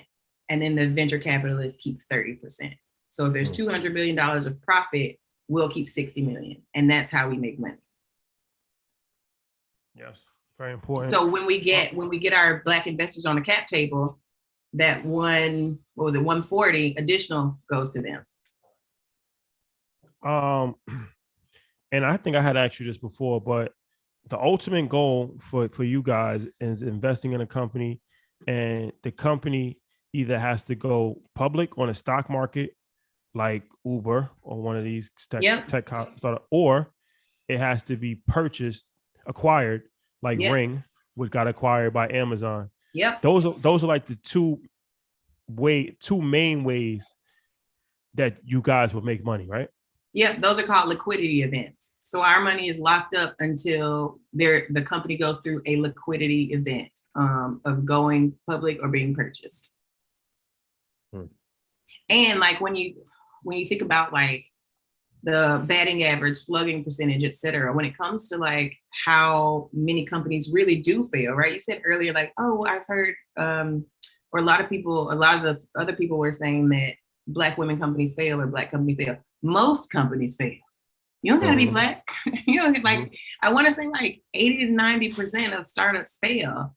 Because it's a tough industry. It's a really tough thing to do. And founders have to be really resilient and have a great idea and build the right team and get the right cut. Like there's all these pieces that need to work. And so in venture, a lot of times, if you invest in 10 companies, maybe, probably 7 of them are going to go to 0. And then 2 might be singles or doubles, but you're praying that one of them, right, is that 100x that you talked about, Rashad. Yeah. Or more. Yeah. I like that slugging percentage. Yeah. Let's go to the question. But before we go ahead, Ian. Yeah, my final question. What's the one piece of advice that you wish you would have known 6 years prior when you entered into the venture space? Mm-hmm. The power of relationships. I didn't know that was as important as it is. And it probably more important than it should be. So even from applying to jobs to, building your house to sending your kids to school, like who you know and the relationship that you can build is just really important. And when it comes to like finding new companies and sharing deals and spending time with each other, like networks are just really, really important. And I learned that the hard way because I used to, really think that like I used to think I could do everything on my own, and you just can't. Yeah, you cannot. And that fits into so many different ways in different parts of life that you just can't do it all on your own. So building networks is really, really important. It's actually the most important thing in the world. Relationships is like I agree. Everything. It's actually more everything. powerful than money. Okay. So we're gonna go to questions. You want to stay on? Can you stay on for this segment? I can stay on. Let's do it. All right, let's do it. Okay. Jan, what's up? Janet. Hey. Janet, how are you? Hey, Janet. I'm good. How are you? Hi, Megan. Thank you for being on today. I love when we have other women on. I love seeing you longer. Oh, thank you so much. I actually have a quick question for you before we get into it. I did a little research on you because I was trying to figure out who we're having on today. And I thought it was interesting that you used to work in nonprofits and that you felt like being in a VC would help you make more of the impact you want to see. And I think we are so used to seeing nonprofits in our communities that, like they're the ones that are there to help us, right? So why did you feel like moving to VC was going to help you make the impact you want to see in our communities? So that's such a good question. So my last job in nonprofit before I went to business school was actually working for the amazing, unstoppable Ronnie Lott, who is former NFL player, 4-time, Super Bowl champ. And his nonprofit actually helps professional athletes figure out how to give away their money. So I was helping athletes figure out, do you start a program? Do you start a nonprofit instead? Should you partner with other nonprofits? Because most people that I've worked with in the NFL or NBA, like they all want to give back. They want to figure out something for their community. But the fact is that everybody's in different spaces, right? NFL is really, really hard because you never know what your contract's going to be and you don't know how long it'll last. But it's like, how do we figure out how to make this work and achieve what you want to get done? And what I found is that while I was working with them on their nonprofit stuff, they were getting absolutely taken advantage of on the business side. Mm. Everybody would come to them with all sorts of investment opportunities. And it was just the most crazy, maddening thing. And it would affect how they could do their philanthropy because other horrible, horrible things were happening on the business side. And so when I went to business school and started getting into venture, I was like, this is kind of perfect because I still get to work with the awesome athletes and entertainers I was working with, but I can help them on a larger scale so that they can ultimately give back and do their philanthropy in a way that they want. And so I think the longer term goal is, from a community perspective, how do we put people in a position to really focus on and build in the community the way that they want to. Awesome. Thank you for that. And we were always begging in nonprofit. We're always begging for money. And I was like, I want to be in a place where I can be giving people money as opposed to always figuring out how to get it. Absolutely. Mm-hmm. Arthur, we are coming to you. Unmute yourself, please. Oh, good person to ask the question to. Peace. It's good, fellas. My brother, how are you? I'm doing well. Dog, what's good with you? I'm great. Janet, Megan, how you doing? Hi, Arthur Andrews, the third. Hey there. The third, yes. Got to be quick because I know there's a lot of questions in the queue. Megan, what I want to ask is, you mentioned that the fund had 2 parts that you were focusing on. One, trying to get some of the higher net worth individuals on the cap table, that normally don't. Yeah. And then on the flip side, also increasing the amount of talent that's participating in these funds. From our community's perspective, obviously getting on the cap table at scale is something that's very difficult. And so it's probably much more likely for those of us who are watching, the way that they will eventually participate or be able to get that foot through their door is through the talent piece. Yeah. What I wanted to ask was if you could speak a little bit more on the fund and the firm's specific strategy in terms of increasing the number of jobs, if you set any metrics in terms of what success looks like, how many actual jobs will be there, so on and so forth. As, like I said, from our community perspective, that's a place where we'll probably be able to participate at scale rather than, on that cap table. I love that question. That's such a good question. And the second mission of CLF, of getting more young African Americans into tech, is the real reason why we say to become to work every day. And me and my whole team were like, this is really what it's about. So we have a couple of different things. So on the one hand, we have a Black Talent Network, and it's completely open source. And when I say open source, I mean kind of the counter to the network argument of like, you don't have to know nobody. Your uncle doesn't have to work at XYZ. Your sister doesn't have to have a friend, blah, blah, blah. You come to our website, give us your information, say, hey, I'm interested in learning more about roles at Andreessen Horowitz portfolio company. Our portfolio is expansive.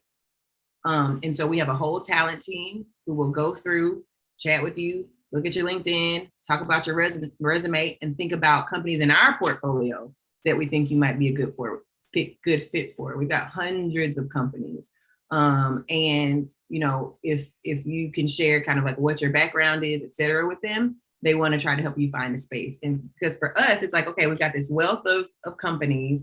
We've got this Black community that CLF has been building of professionals. How do we put them together? And then, so that's the first way, is this Black Talent Network.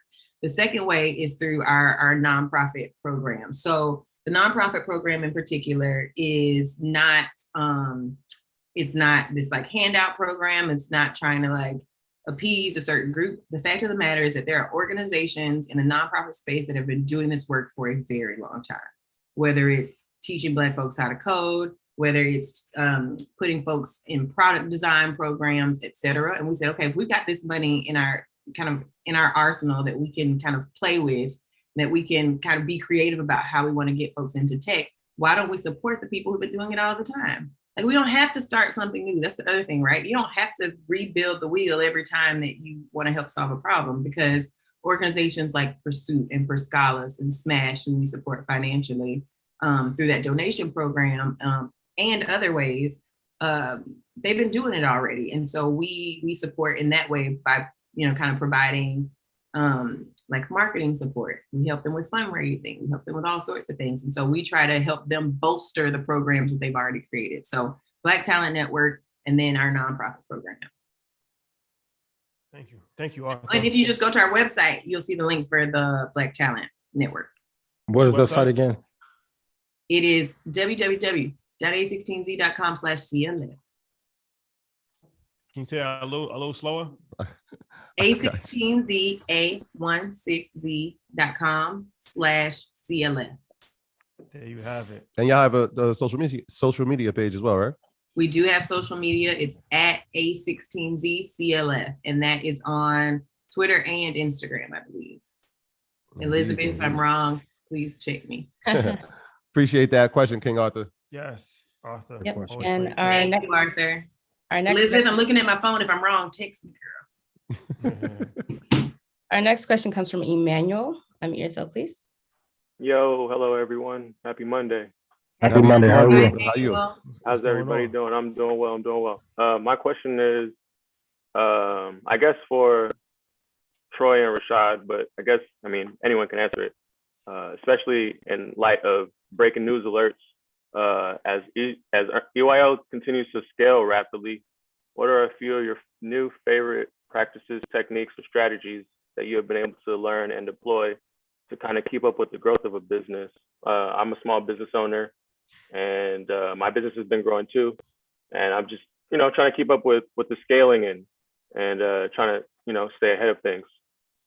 Yeah, for sure. That was a great question. I think somebody had asked me that on my financial planning call the other day, but hiring, You're making me nervous, man.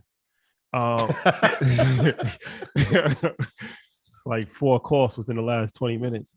The limit is 3 coughs, Troy. Yes. I did 2 and a like let me clear my throat. You have Pause. to get like a plastic divider. Nah, man. I took 3 tests. They all negative. We good. All right, man. Anything happens, man. Y'all know where to find them. Yeah. You're not trying to be sick again. Best fest. Come on. Exactly. Yeah, man. Y'all got a plane to get on. Yeah. That's a fact. No repeat performances. I'll be there. Yeah, for sure. But I think hiring employees is so vital, and that's something that a lot of business owners struggle with, especially when they're first starting out, because they feel like they don't have enough money, and it's like they're looking at it like this is going to cost me $50,000, $45,000, $60,000, whatever you're going to pay your employees. But I think you really have to look at it as an investment. Like if you're paying somebody $60,000, hopefully that person can help generate $120,000 or $180,000 for you. So it's difficult, like, especially when money is tight, because it's like, damn, I could use this money for something else, or I could just use this money just to support myself. But I think once you get in a position where you're making some level of consistent cash flow and you start to grow, the only way that you can scale is through other people. You can only do so much yourself. And it's important to have, good people, talented people, but having people that's working is extremely important. Even like, we're looking at Janet, and Janet was the first person that we hired for EYL University. We took her from Fidelity. But it's very important, and she helped scale the program, and we're hiring more people. And that's vitally important. So I encourage all business owners to really don't be cheap when it comes to labor, because ultimately people will be your biggest investment. Yeah. I think. Can I answer that? Oh, go ahead. Yes. Oh, yeah. Yes, please. Yeah, I was just gonna say, interesting enough, I'll keep it short. As we've grown and scaled, I've only focused on the things that matter. Like as you have more roles and responsibilities, you realize what matters and what doesn't.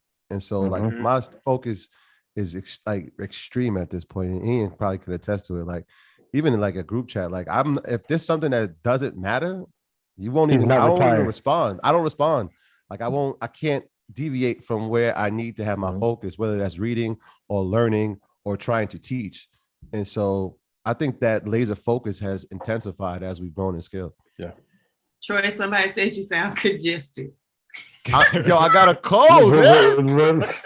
The only thing I would add to the hiring piece, because this is like critical, this is super, super critical, is don't be afraid to hire people who you think can outdo you. I think sometimes a little bit of ego gets involved in hiring, but the fact, and this is a lesson I learned, A players hire A players and B players hire C players, right? You can't be afraid of somebody coming in and like bossing up. That's what you want. You want somebody who's going to come in and be just kind of next level. So I would say in hiring, put your ego aside and really hire the best person for the job. You want the person that's going to outdo you. That is absolutely too. And we said this, what were we? I think we were at an event in Atlanta, and I was speaking about Abdullah, and I remember him at 16 and seeing him, and like he's going to be better than me. At 16, I saw how he carried himself, his characteristics, how organized he was, how he was a leader of his friends. Like he's going to be better than me. Even like now at 25, I tell him all the time, you don't really realize how far ahead you are at 25. But he's one of the greatest goals I've for ever him. seen. There's no way he's 25. Wait a minute. Yeah. He's not 25. I think he's 40. He's at least 40. The way he carries himself and the way he has like even just managed our conversation, I never would have guessed he was 25. That's amazing. Yeah. He's super professional. He's special. And the goal is now to like he's gonna be better, but like we have another 5 or 6 young guys that are being groomed the same way, and so like the goal is to make them better than him. And so like that's how we grow community, and that's kind of what our town has been built on, and that's what Earn Your Leisure has been built on as well. Ian, did you want to add to that? Same thing Troy said. Focus on the one thing that you can do in the world that nobody else can. I know there's a lot of things that you can focus on: social media, advertising, PR. But once you have your one gift that no one else in the marketplace can do, that's the biggest moat that you can have. Focusing on that laser, focusing on that. We call that at our firm, we call that your earned secret.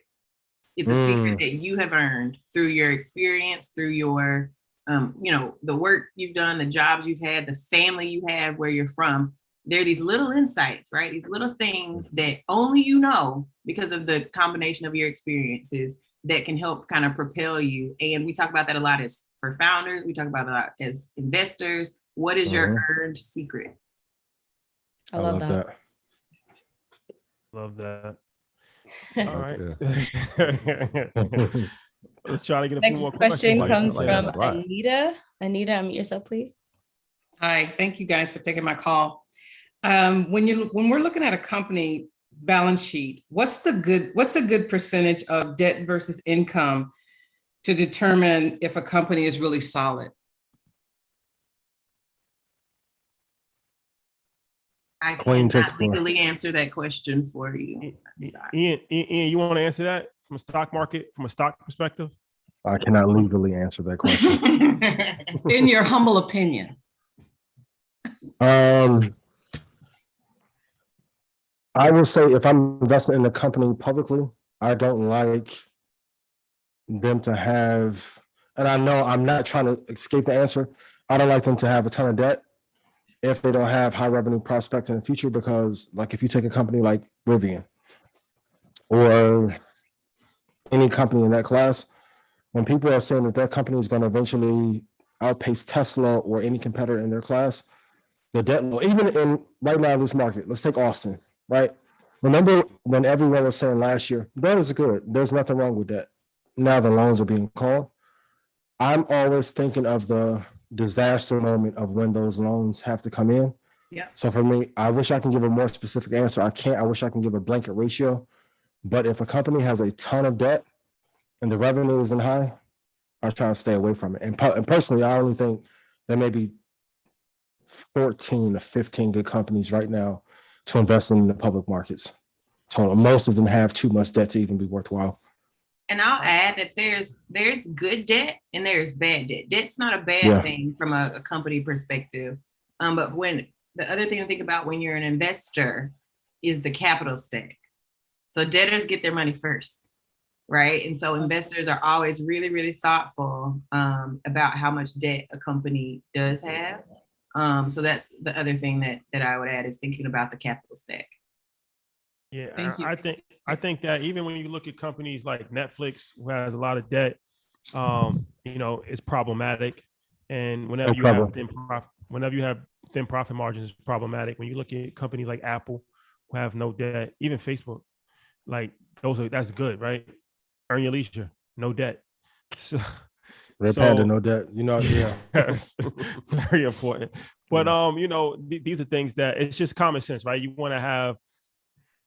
You never want to have a high level of debt because that's going to put you under tremendous financial pressure, and it doesn't give you a lot of wiggle room because there's always going to be issues. There's going to be downtimes. There's going to be supply chain issues, and like Apple can withstand anything. They're like an army, like like they have no debt, and they have the biggest war chest in world history as far as for companies. So even if everything fell apart today, they're still going to be good. It's like a regular person that has $1 million and no debt. If they lost everything, they're still going to be good for a while. Yeah. But if a regular person is making $1 million and they're spending $900,000, then they're running on thin margins. And if they lose their job now, they only got a couple of months before they got to kind of figure something out. So I feel like companies are the same way. So whenever you're looking at a company, as little to no debt is always beneficial.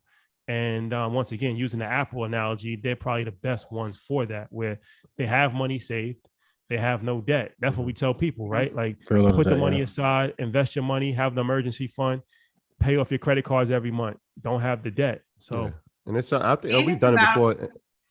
We've done it before, and maybe we'll do it again probably next week. But you could actually see the amount of debt a company has. Like this is public information. You can see it. You can see the PE ratio. You can see all these things. And then you can make a decision. I think what Ian said probably is the easiest thing. It's like, look, how much debt do they have prospects of having income to offset it, right? There could be good debt, but having none is probably the best. So, I mean, maybe we'll do that. We'll go. I'll go over that and show you how you can look at PE ratios and all that. I think that's cool. And I was going to add that you brought up a great point around having a little versus a lot of debt. And the company example you used is really important because when you think about like what debt, you have to think about why people get debt, right? It's because they need money for something. And the companies that are using debt smartly, right? There's good debt and bad debt. The companies that are using debt in a smart way, it's because it's cheaper than equity. That's why, because you would either take debt to kind of fulfill some whatever need you have for the moment. Maybe it's like it's getting re-upping on your stock, you know, of your whatever e-commerce thing you have of your widget. It's for some specific business need that you know you have the revenue that's going to come in to cover that debt, because you just have to pay like whatever, you know, small percentage of interest on it, versus if you need money and you take equity or you sell your equity in the company, that's potentially way more valuable and a bigger cost to you than taking a temporary debt. And so companies can use debt in smart ways, which is what a lot of the larger companies do. Can you give an example for maybe companies in the portfolio of Andreessen Horowitz, how they did that, or are you not able to touch on it? I'm not allowed to cherry pick companies to talk about. I understand.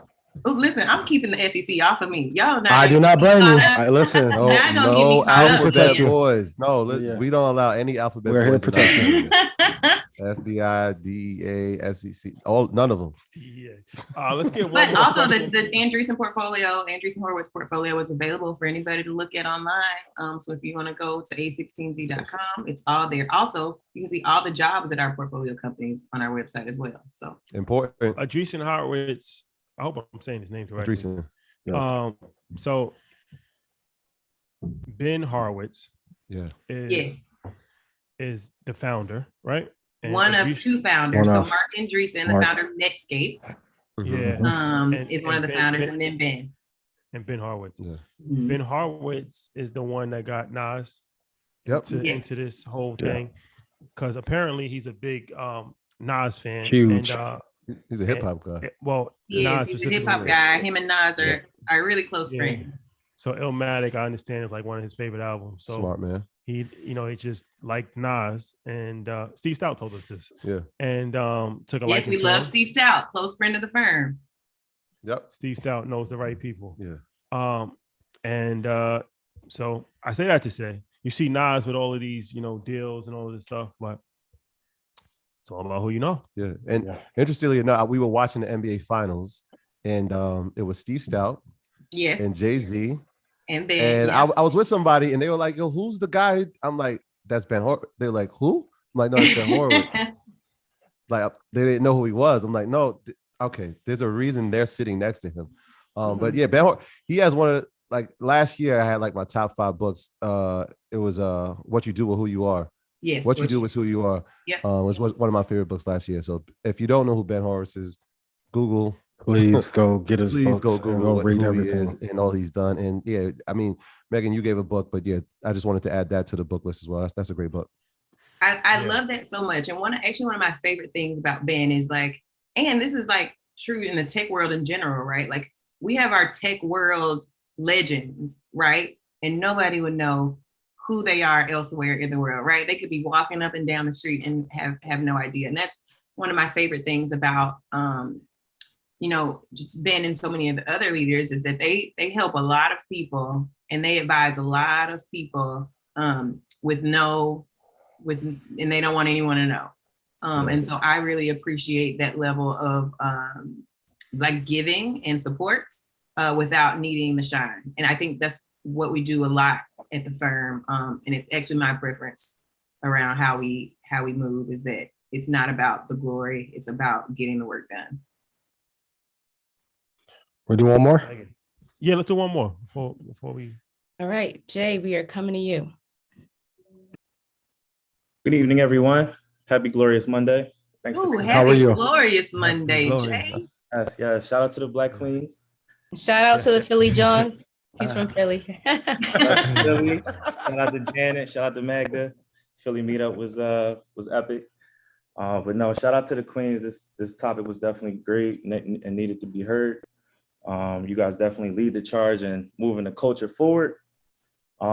Sorry, my topic or my question is actually off topic. I had submitted my question before the flyer was posted, but it does have to do. Cut him off. Clock out. But no, so in terms of relationships, you guys have been flirting with the idea of the whole relationship things lately. But I haven't heard this personally asked yet on EYL. So in terms of being in a relationship, what should a conversation look or sound like when it comes to sound investments when you're in a serious relationship, but not yet married? Yeah, I used to be a financial advisor before I did this, so that was a conversation I used to have with clients that would come in that were single, or they were engaged, or they were married. And finance is a big taboo topic. A lot of times, people are kind of like, they don't want to say like how much money they make to their spouse, or they don't want to say what their investments are. So I think it's extremely important to have. I'm speaking like I'm actually in a relationship, but the relationship counselor who's not in a relationship. So I think I think it's extremely important to have that conversation early, right? Like as far as to say, you don't got to get like real too complex with it, but it's like, do you invest? Are you interested in investments? Like, what are you invested in? What's your long-term strategy? Like, what's your thoughts on money? What's your thoughts on it? Like, if people get married, do you think that a person should have one bank account for a family or two bank accounts? Like, get those questions out the way early, because if not, it can cause issues later on. And even if you don't agree, you can have some level of understanding, where as opposed to now you're already in a relationship for 5 years and you just found out that the person wants to have a joint bank account. And that's like something that you definitely don't want to do. Now it's kind of it's issues. So I think that that's something that, should be talked about, and it's not talked about enough, especially in our community. Like, finances is something that, ends a lot of relationships. So having an understanding of where somebody is, having an understanding of where they're looking to be, and planning together is important as well, right? Like going to a financial advisor together as a unit to say, okay, this is our goals. This is my individual portfolio. This is his individual portfolio, but this is what we want to do. We want to have a kid. We want to plan for the future. We want to retire. Like, what is some things? And I think that's kind of like, a group therapy session where you can actually sit down together and have a conversation with both parties there. So I think, the relationship show is definitely coming. Don't worry. EYL, Earn Your Love. Go trademark that. Oh, it's already done. Oh, come on. We don't play. We don't play. It's gonna be big. It's gonna be big. We don't play. We don't play. Big. So yeah, that would be my advice for the relationships. But once again, I'm not the relationship expert because I'm not in a relationship. But Megan, Troy. Yeah. I think everything you said was like pretty. I think these things can develop over the time of a relationship. When I was dating my wife, we had conversations, but the communication that we had around money, it was almost like a trust thing. Like she trusted my vision, I trusted her understanding of it. As we developed into a marriage, obviously we had conversations about having an account. She saw my interest in money, and it encouraged her, and vice versa. And then obviously when I started investing, she just trusted everything I was doing. So it was like I felt like secure in it because I'm like, all right, if she trusts me, I'm going to make sure we make the right decisions for our family. And then at a certain point, she was showing that my love for it and said, look, I want to have my own brokerage account. And so that encouraged me to now teach her about investing. Oh, what's going on, Xander?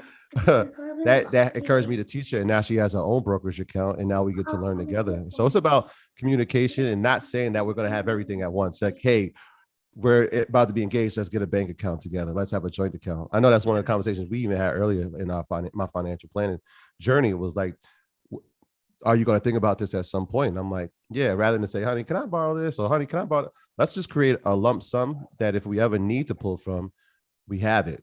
And so these things can be developed over a course of relationship and obviously over the course of marriage, but having communication about it is vitally important. I agree. That communication point is so important. I've been married for 9 years now. And it's so funny because I work in finance and my husband is a therapist. He's specifically a marriage and family therapist. So kind of when you talk about relationship money, I'm like, that's a common conversation in my house. But I think you hit the nail on the head. It's about having a conversation. But the other thing that I think people don't account for is that feelings change, right? Maybe you're a big spender early in the relationship and you become a saver. You're a saver and you're like, dang, I've been saving for so long. I never treat myself. And then you become a spender, right? So the communication is the biggest part. There's no other way around it. There's no way around it. Yeah. It's gonna be tough to explain those withdrawals. I appreciate that. I'm with you, Megan. I'm glad I chose this episode. I never ask questions. Like this is my first time on live. So I appreciate getting both perspectives. And yeah, thanks for choosing my call. Oh, wait. He ain't about to go. And he just drank his smoothie. So let's go. Ian, what's in the smoothie? Zen juice. Zen juice. You know what I'm saying? Text me the recipe. I got you. I think a couple should have conversations around investing money, finance as a litmus test to see if you're on the same page. So if you're speaking like the same financial love language, and to make sure like your financial thermostat is set at the same place, but commingling funds when you're not married, getting a house when you're not married, buying cars together when you're not married, one of the biggest liabilities you can have, one of the biggest mistakes you can make. So have those conversations. But if you begin investing, go talk to any financial advisor or divorce attorney and ask them, hey, should I put funds together before we're going to get married? They all will tell you no. It's a horror story. And I know some of you in the comments gonna be like, yo, you saying that because you jaded. I'm not jaded. I'm good. I didn't do that. So that wasn't my story. But for the friends that I know that have, yes, baby, you can have that. Thank you. Thank you for asking. I love you. It's led to disaster until you are technically one unit, and someone being wifey does not count. That's been bait for 9 years. You're my wifey. So wifey's not a wife? No. Wifey's a title that men give to women that they don't want to go elsewhere. Earn your love. This feels like a good Instagram $500 date question. Like, should you or should you not get a bank account with your boyfriend? Why are you doing that to us? We should put it on Instagram when we should get votes. Mike, put this up. You trying to bring back bad memories. It was good content. It was great content. It was great content. It invoked emotion. Rest in peace to Kevin Samuels. That was an excellent response clip. Yeah, it invoked emotions. And people that I didn't think it would invoke emotions in. So yeah. You never know. You never know what the spark is. You never know. We gotta have Megan at Invest Fest. Yes. Well, you said what? We gotta have you at Invest Fest. Come on. Everybody's gonna be there. It's literally the Coachella. When we say the Coachella, we gotta have you on the panel. I'm very excited. First of all, kudos to y'all. Are you kidding me? To be able to put on something like this in the city of Atlanta for our people, I'm just fire in the chat for that one. Crazy proud. Like slow clap. And I'm just so pleased to just continue to partner with y'all any way I can help. Like it's done. It's nothing. I will make it happen. I'm so proud to know you all. Elizabeth, you heard that? Let's make it happen. Thank you. Before you leave, talk about the CLF fund if you would like, as far as is the fund closed? What's the overall vision going forward with the fund? And anything you want to say about the fund? Yep. So CLF Fund 3 is closed. We closed it earlier this year. I was very committed to getting it closed before I had my baby. So that's the other balance between mom life and fundraising. Was I got to close this fund before I had my baby because I didn't want to leave it undone. So that's done. But I think one of the most exciting things, and I'm so glad the first person, the third, asked this question, is that we've got a lot of space and opportunity for that second mission of getting more African Americans in tech.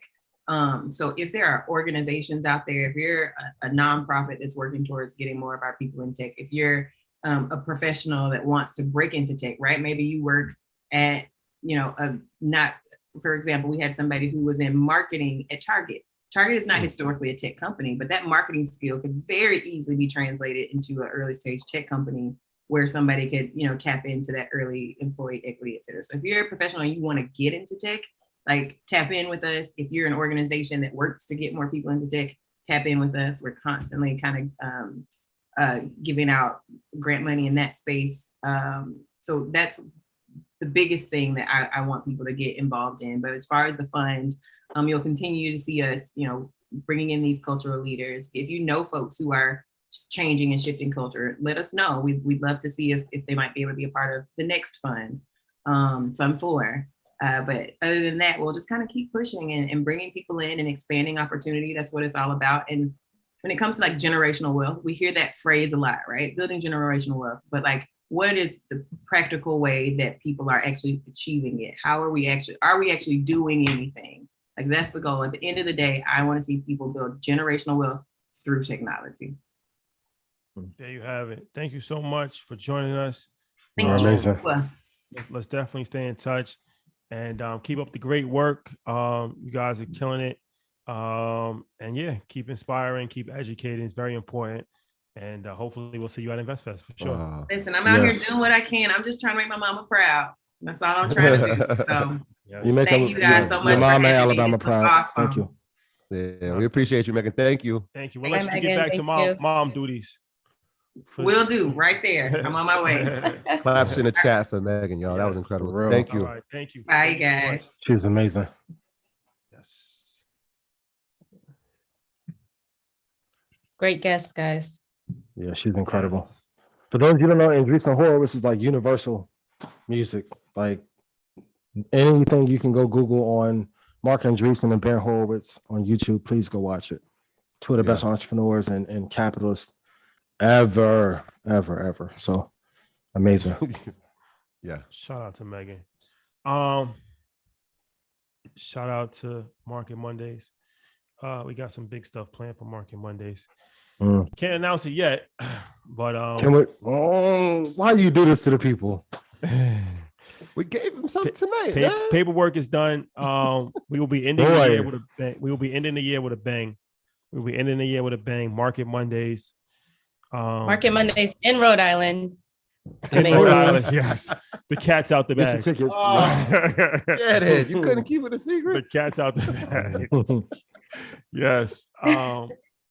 No. But just stay tuned. Stay tuned. We definitely this. I mean, monumental. It's the never deliver strategy. I know you probably get tired of me saying this, but I always deliver. Like, it's always something that's bigger than the last thing. And it's like this is gonna be the big one. I know everybody's always like, yeah, you always say that all the time, but this is gonna be the biggest one. Historic. Very historic. Extremely historic. Yeah. Sure. Both. Yeah, but I'm talking about Market Mondays. Oh, okay. Yeah. Ashley, I need my pyro. Investments. Yeah. Ashley. Ashley yesterday. She said I emailed you. I'm gonna call you. If I gotta pay for the insurance, cool. I want to come down like Sting. It's pyro for 9 minutes. Let's go crazy. Tyler Perry coming. I gotta put on the show. Come on. Oh yeah. InvestFest. If you just joined us, the icon Tyler Perry will be in the building. A live conversation with Earn Your Leisure.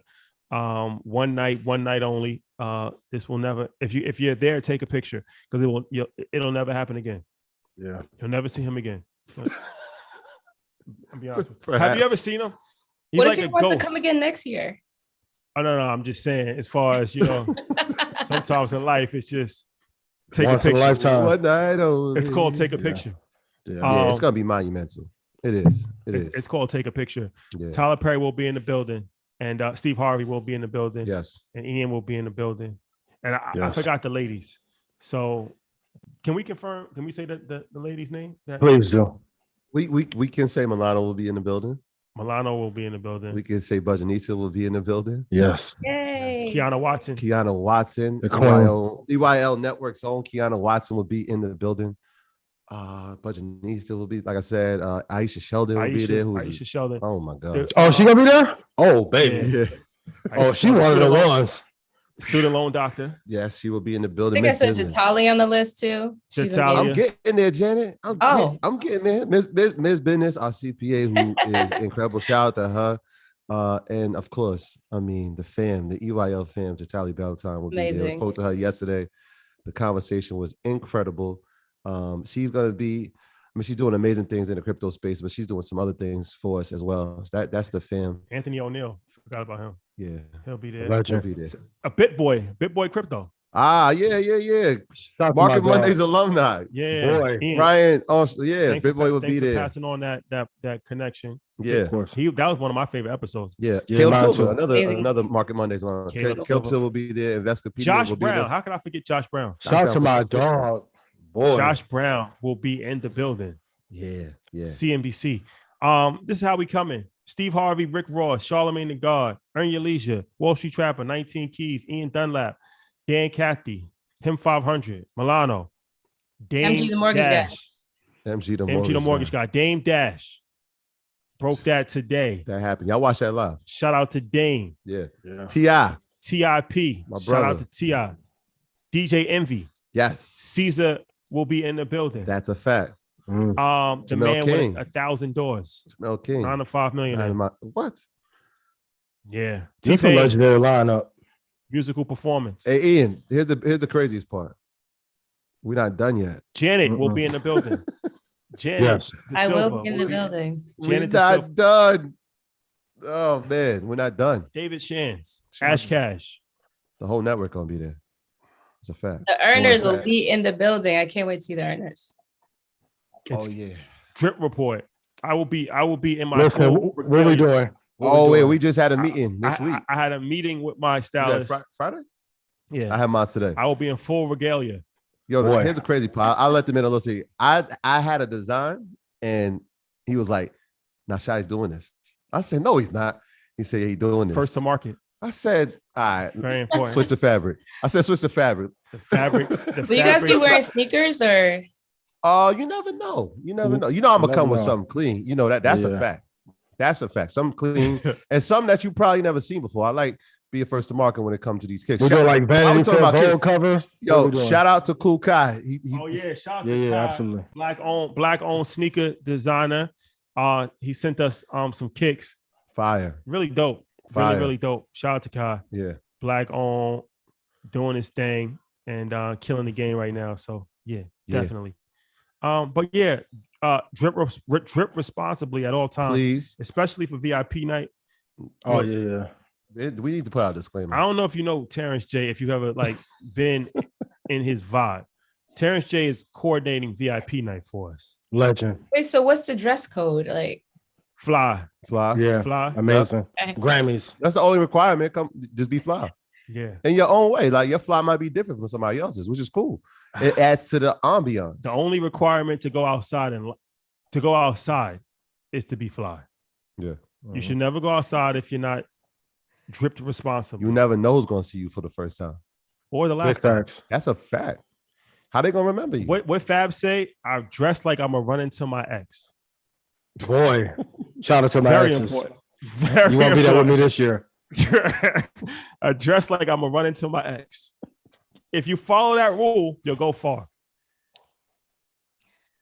Yes. It's good seeing you too. How you been? Oh my! Shout out to Jose. Jose, the credit dude, will be in the building. He in the chat. They say he in the chat right now. Yes, Jose the credit dude. One of the most amazing He's human amazing. One of beings. my favorite people. Yeah. One of my favorite people in life. Absolutely. And he's one of the most knowledgeable people in life. We gotta get him on this show one time just to talk about Absolutely. because he's so Incredible. smart. We got a guest next week. Huh? Oh, We got a guest next week. I'm gonna put something in the chat after this. It might call Okay. palm trees. It might be palm trees. It's called Oh, I'm there. on-site location. It might be on site. So, Hey, On-site let me know because I was about to text go to Puerto Rico. Let me know. location. I'll Ginobili real quick. Xander, we ain't going to Puerto Rico Thursday. I'll put you back a couple days. Unless we can do Puerto Rico. Hey, man. Hey. And family and friends, we got 50 slots to open up for women only for Ian's yacht extravaganza. Please do not miss only a event of the year. I saw that. Only women, please. Please. I ain't taking pictures with no. She Shout said out to Michael Jordan, but 50 slots only. only for women. This will be a legendary boat experience. I looked at it. This is gonna Look, be a this- situation. this- This is gonna be a this is situation, my what brother. This is what we doing because I had Boy, I situation. don't even know if I told you yet. We got a shout out to American Life Insurance. Yes. Yeah. We got shout out to booked for a show in Milwaukee that day. So I told Abdullah, like, yo, we have to be in Miami. It's non-negotiable. That's why I asked you what time your Oh, it's joint over was. with?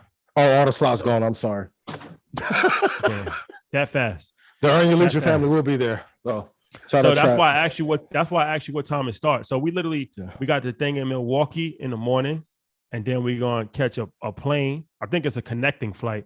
Yeah. We will be in Miami at 7:00. We will go straight to the boat. Straight to it. Straight to the boat. Janet, your invite coming. Kiana cursed me out earlier. Your invite is coming. I love you. Y'all family. But I'll put y'all in the 50 with them, but personal invite's coming. We're gonna go straight to the boat. We're gonna party all night. We might back on the plane. we might be at an after hour spot after. Yeah. We will be. Booby trap on after dark. Booby trap on the river, perhaps. The thoughts and comments expressed by Rashad Bilal are his only. And then we're gonna fly to New York. Yeah, we back in New the York. morning That's for DJ Envy and Caesar's seminar. So we're gonna be in 3 cities in one day. Legendary. Y'all connecting fight for me. I appreciate that. That's tough. Had to do it. That's man. tough. Yo, I appreciate that. You know, that's a deal breaker. Had to do it. But we said but for me too. Yeah. It's very important. 40th birthday. Gotta be there. I mean, we 82, man. You was there at mine. I got to be at yours, man. That's how we doing it. It was a blast. LeJune, yours coming. I got you. I love you. You in a 50-pack too.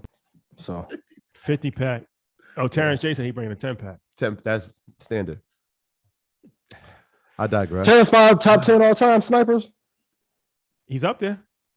We gotta get Frenchie on there. French Montana. They had the 10 snipe. Boy. Did you see him? The 10 snipe commandments? I know French shot the video in Dykeman. I know he had to see our banner when he was shooting a jump shot. Shout out to Dykeman. Yeah. After party. The after party at Josephine Lounge on Saturday will be legendary. Boy. It's gonna be one of those weekends. Yeah. I love y'all. Yeah. Shout out to Josephine. Be mindful. I just encourage get there early. I just encourage everybody to be mindful. Yeah, and get there early, please. Yeah, and bring all InvestFest babies from last year, so I can give them hugs and donations. Yes, if they in a stroller, they InvestFest baby. So I will take absolutely. Stimulus checks. Yeah. InvestFest is for hours 10 o'clock, 10 o'clock in the morning to 7 o'clock at night every day for general admission. It's a little confusing on the website. Somebody had asked, but it starts at 10 o'clock in the morning. So get there early. Get there at 9 o'clock. Yeah. So then you figure like 10,000 people trying to get their lanyards. Get there early, please. Bring your lunch. Food trucks. It will be a lot of food trucks, but it won't be enough. And there will be a line. Yeah, we got a confirmation coming about a food truck too. Food trucks. Yeah. Get there early. My line gonna be stupid like it was last year. Vendor booth sold out. Sold out the vendor booth. Yeah. A lot of people asking they don't see it on the site. That's because it's gone. So shout out to all the vendors that'll be in the building that took action. They didn't wait. They didn't hesitate. They jumped on it. And shout out to in your financial planning call. Somebody was like kind of on the fence, and then we had a caller call in and said, "Look, it was worth every dollar that I spent because I made it within the first day, and we still had 2 more to go." Catch me at the merch table. I will be at I'll be at the Red Panda merch table, and I will be at the EYL merch table. Yeah, I'll be over there too. Yeah. Bam! I need all the. Where y'all get them shirt? Them Egyptian cotton. Bam went crazy on the new. I'm like, boy, this feel like Gucci. Really great quality. Boy, and I'm not just saying it because I'm here. Boy, soft fellas. Like, get a shirt. Asses of liabilities. Put your lady in it that night. She's like, "Oh, this feels so good. I love you." Oh, the women. That's the one women, of them vibes. The women merch is going crazy. The crop top hoodies and the tank tops. Oh yeah. The crop top hoodies go crazy. Women's merch, Yeah, it's looking good. Workout. I seen them working out in it. It's dope, man. I love it. It's encouraging for fitness. Yes. What y'all want? Red Panda jerseys? What we doing? What up? I seen you in that yoga pose yesterday, Smith dog. Shout out to Smith. Love you, my guy. Look, it's been real. Rio Ferdinand. Yeah. Tomorrow, shout out to the UK. Shout out to Manchester United. Yeah. Very important. Yeah. Shout out to all the football players out there. Football with a U, which we call soccer in America. International, global vibes. We love you guys. Stay encouraged. Shout out to Ladun. He told me. That's my dog. He told me he spoke to you. Shout out to Ladune, man. Good dude. I was with him yesterday. Yeah. Good brother. Shout out to the Tube. They told me to drink my gold water. Yes. All right. Keys, what up? Shout out to 19 Keys. Ally? Yeah, folks. We want to let you know about a great, not just a great choice for you if you're looking to bank or invest. Ally is a leading digital financial service company with passionate customer service and is relentlessly focused on doing it right for both customers and communities. Ally is giving our Market Monday viewers, that means every one of you listening right now, a special offer on ally.com/EYL so that you can save, invest, and spend on the things that matter most to you. Again, that's ally.com/EYL. For everything we need, we're all better off with an Ally. Securities products and services are offered through Ally Invest Securities LLC, member FINRA/SIPC. Shout out to the good folks at Ally. Ally, let me get a blazer. A little small. Shout out to LeBron, who apparently he did not speak to Russell Westbrook. Why are you shouting him out for that, man? It's his teammate. No, I'm just saying that's Come just on, man. awkward. I tell you the type of teammate he is, right? That's an awkward moment. That's an awkward moment. But shout out to Russell Westbrook too, though. Russell Westbrook was one of my favorite players of all time. That's a real one, man. But that's an awkward moment. I mean, it's awkward. They were on different sides of the court. Shout out Kyrie. Shout out to Kyrie. Boy, LA, big city of dreams. Boy, LA, let's make this happen. We got to see Kyrie and LeBron reunited. It's extremely important. I could have broke the internet in Vegas. I kept my promise. I wasn't gonna say nothing. Boy, it's gonna happen. It's gonna happen. You heard it there. Yeah. Ian Windhorst. Wait, Ian Windhorst. That's a fact. Yes. Breaking news. My name is my name. Kevin Durant. Yeah, that's kind of disturbing, right? Very disturbing. Yeah. Why? Very. Well, you would think if he wants to be traded, they're gonna figure out a way to make him put him on a team. Part of the reason is that no team. He doesn't want to go to just any team. Exactly. So it's not really a lot of teams that he can go to that have the things that the other team is willing to Kevin take back. Durant's legacy tarnished if he goes to Golden State? Yeah. Perkins said it is. I don't think so, but the interwebs will say yes. I think Kevin Durant probably is one of the top 5 players of his generation, hands down. If you just one-on-one of this generation, any generation, no, he top 3 of this generation, top 2 of this generation. But some players just want to play. And let's be honest, we talked about it with OKC. Shout out to everybody at OKC. I don't want to ruin any relationships. If I was managing Oklahoma City and I had Harden, Durant, and Westbrook, and they all left, you would say I was a failed GM. True. You wouldn't say that the players left, right? So maybe Brooklyn mismanaged what they had there. Oh, you think it's the management? Listen, when it's black athletes or black talent, it's always the talent or the players. Well, Sam Presti in OKC actually brought them back to the playoffs with Chris Paul, which was pretty incredible. And they got a good young team now. He's not going to have 3 Hall of Famers. So imagine if I had Elon, Zuckerberg, no, he botched it. They definitely botched it. And Gates in one company, and then I let them go. They made a poor decision. They could have extended Harden $5 more million, but they decided to use it for Ibaka. It was a bad decision. Serge Ibaka. Yeah. They extended him and didn't give Harden obviously the $5 million that he could have. NBA money's off the chain, man. Boy, listen, $300 million. When I saw Joker get what he get, I'm like, what is this for the ball? Highest paid player. He was doing the drill dance. Oh, he's outside. Hey, in Serbia, he was outside. Doing the Brooklyn drill dance. That's where it started at. Luka going to be a problem this year. You see Luka is a problem in shape. Yeah, he lost about 15. The boy got in shape. Yeah, he lost about 15. Luka's a problem every year. Somebody said, Janet, what do you think about that? What do you think about how Luka getting in shape? You need to be on Jalen Rose's sports show or something, man. Shout out to Jalen. Shout out to Detroit. What up, though? Because the sports conversation is important and it's needed. We back in the parking lot again. Yeah. We should do a whole show from the parking lot. We should do a sports show from the parking lot. Y'all argue too much though. It's about sports. That's good TV. Notre Dame is joining the Big Ten this year. I heard. That's not what they still independent though. They still independent. Yep. That was classic episode. That was a classic episode. Shout out to Notre Dame. But now they got USC joining the Big Ten. Like, what the hell is that? Stupid. This whole college thing is just ridiculous. How is Southern California gonna be the Big Ten? It's all about money. It's all about Money. It's a joke. It's a joke. All right, guys. Text this number 516-217-2291. Please only text if you're serious. I understand that it's been all kinds of spam that has come through that number. Don't only text. Recklessness, man. Just complete. Obviously, $1,000 is not going to get it done. I'm sorry. That's not going to happen. So please, that is for if you want to take a private plane with me, Troy, and Matt to Invest Fest and pretty much shadow us for the whole weekend, and be everywhere that we're at, backstage, meeting people. That's gonna be crazy. That's crazy. That's actually ridiculous. Yeah, serious question. How much do you think that's worth? 50 piece easy. 50 piece. Him 500 did it, and he got $100,000. I don't be if people can just be in our group chat, there's at least $4 or $5 million worth of ideas and strategy, and that alone. Yeah. What if it's awkward? Do you guys ever think about that? Like, what if the person's like, if the person's weird, as long as the check clears, I guess. Well, we good, man. We're friendly people. Yeah, it could always be worse. If you notice anybody that's ever been interviewed by us or been on the platform, they stay around us because we just good people. We have fun. We know. How to you guys are good people. What if the person's a little weird? You know, it's like the guy that paid.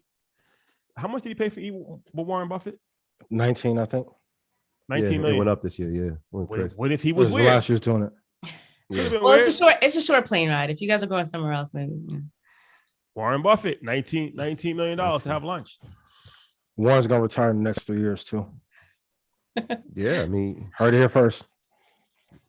Yeah. He's 90, over 90. So, well, if you guys need a bodyguard, I'm available. If you guys need a bodyguard, perfect. I'm gonna send you the person to contact. I appreciate that. Thank you so much. You're welcome. Thank you so much. All right, guys, it's been real. Stay encouraged and spread the good news. We will see you guys tomorrow. Stay safe, Good y'all. night, guys. Love y'all. Stock Club call tomorrow, 9:30, not tonight. Tomorrow. Love y'all. Try me tomorrow. All right, love.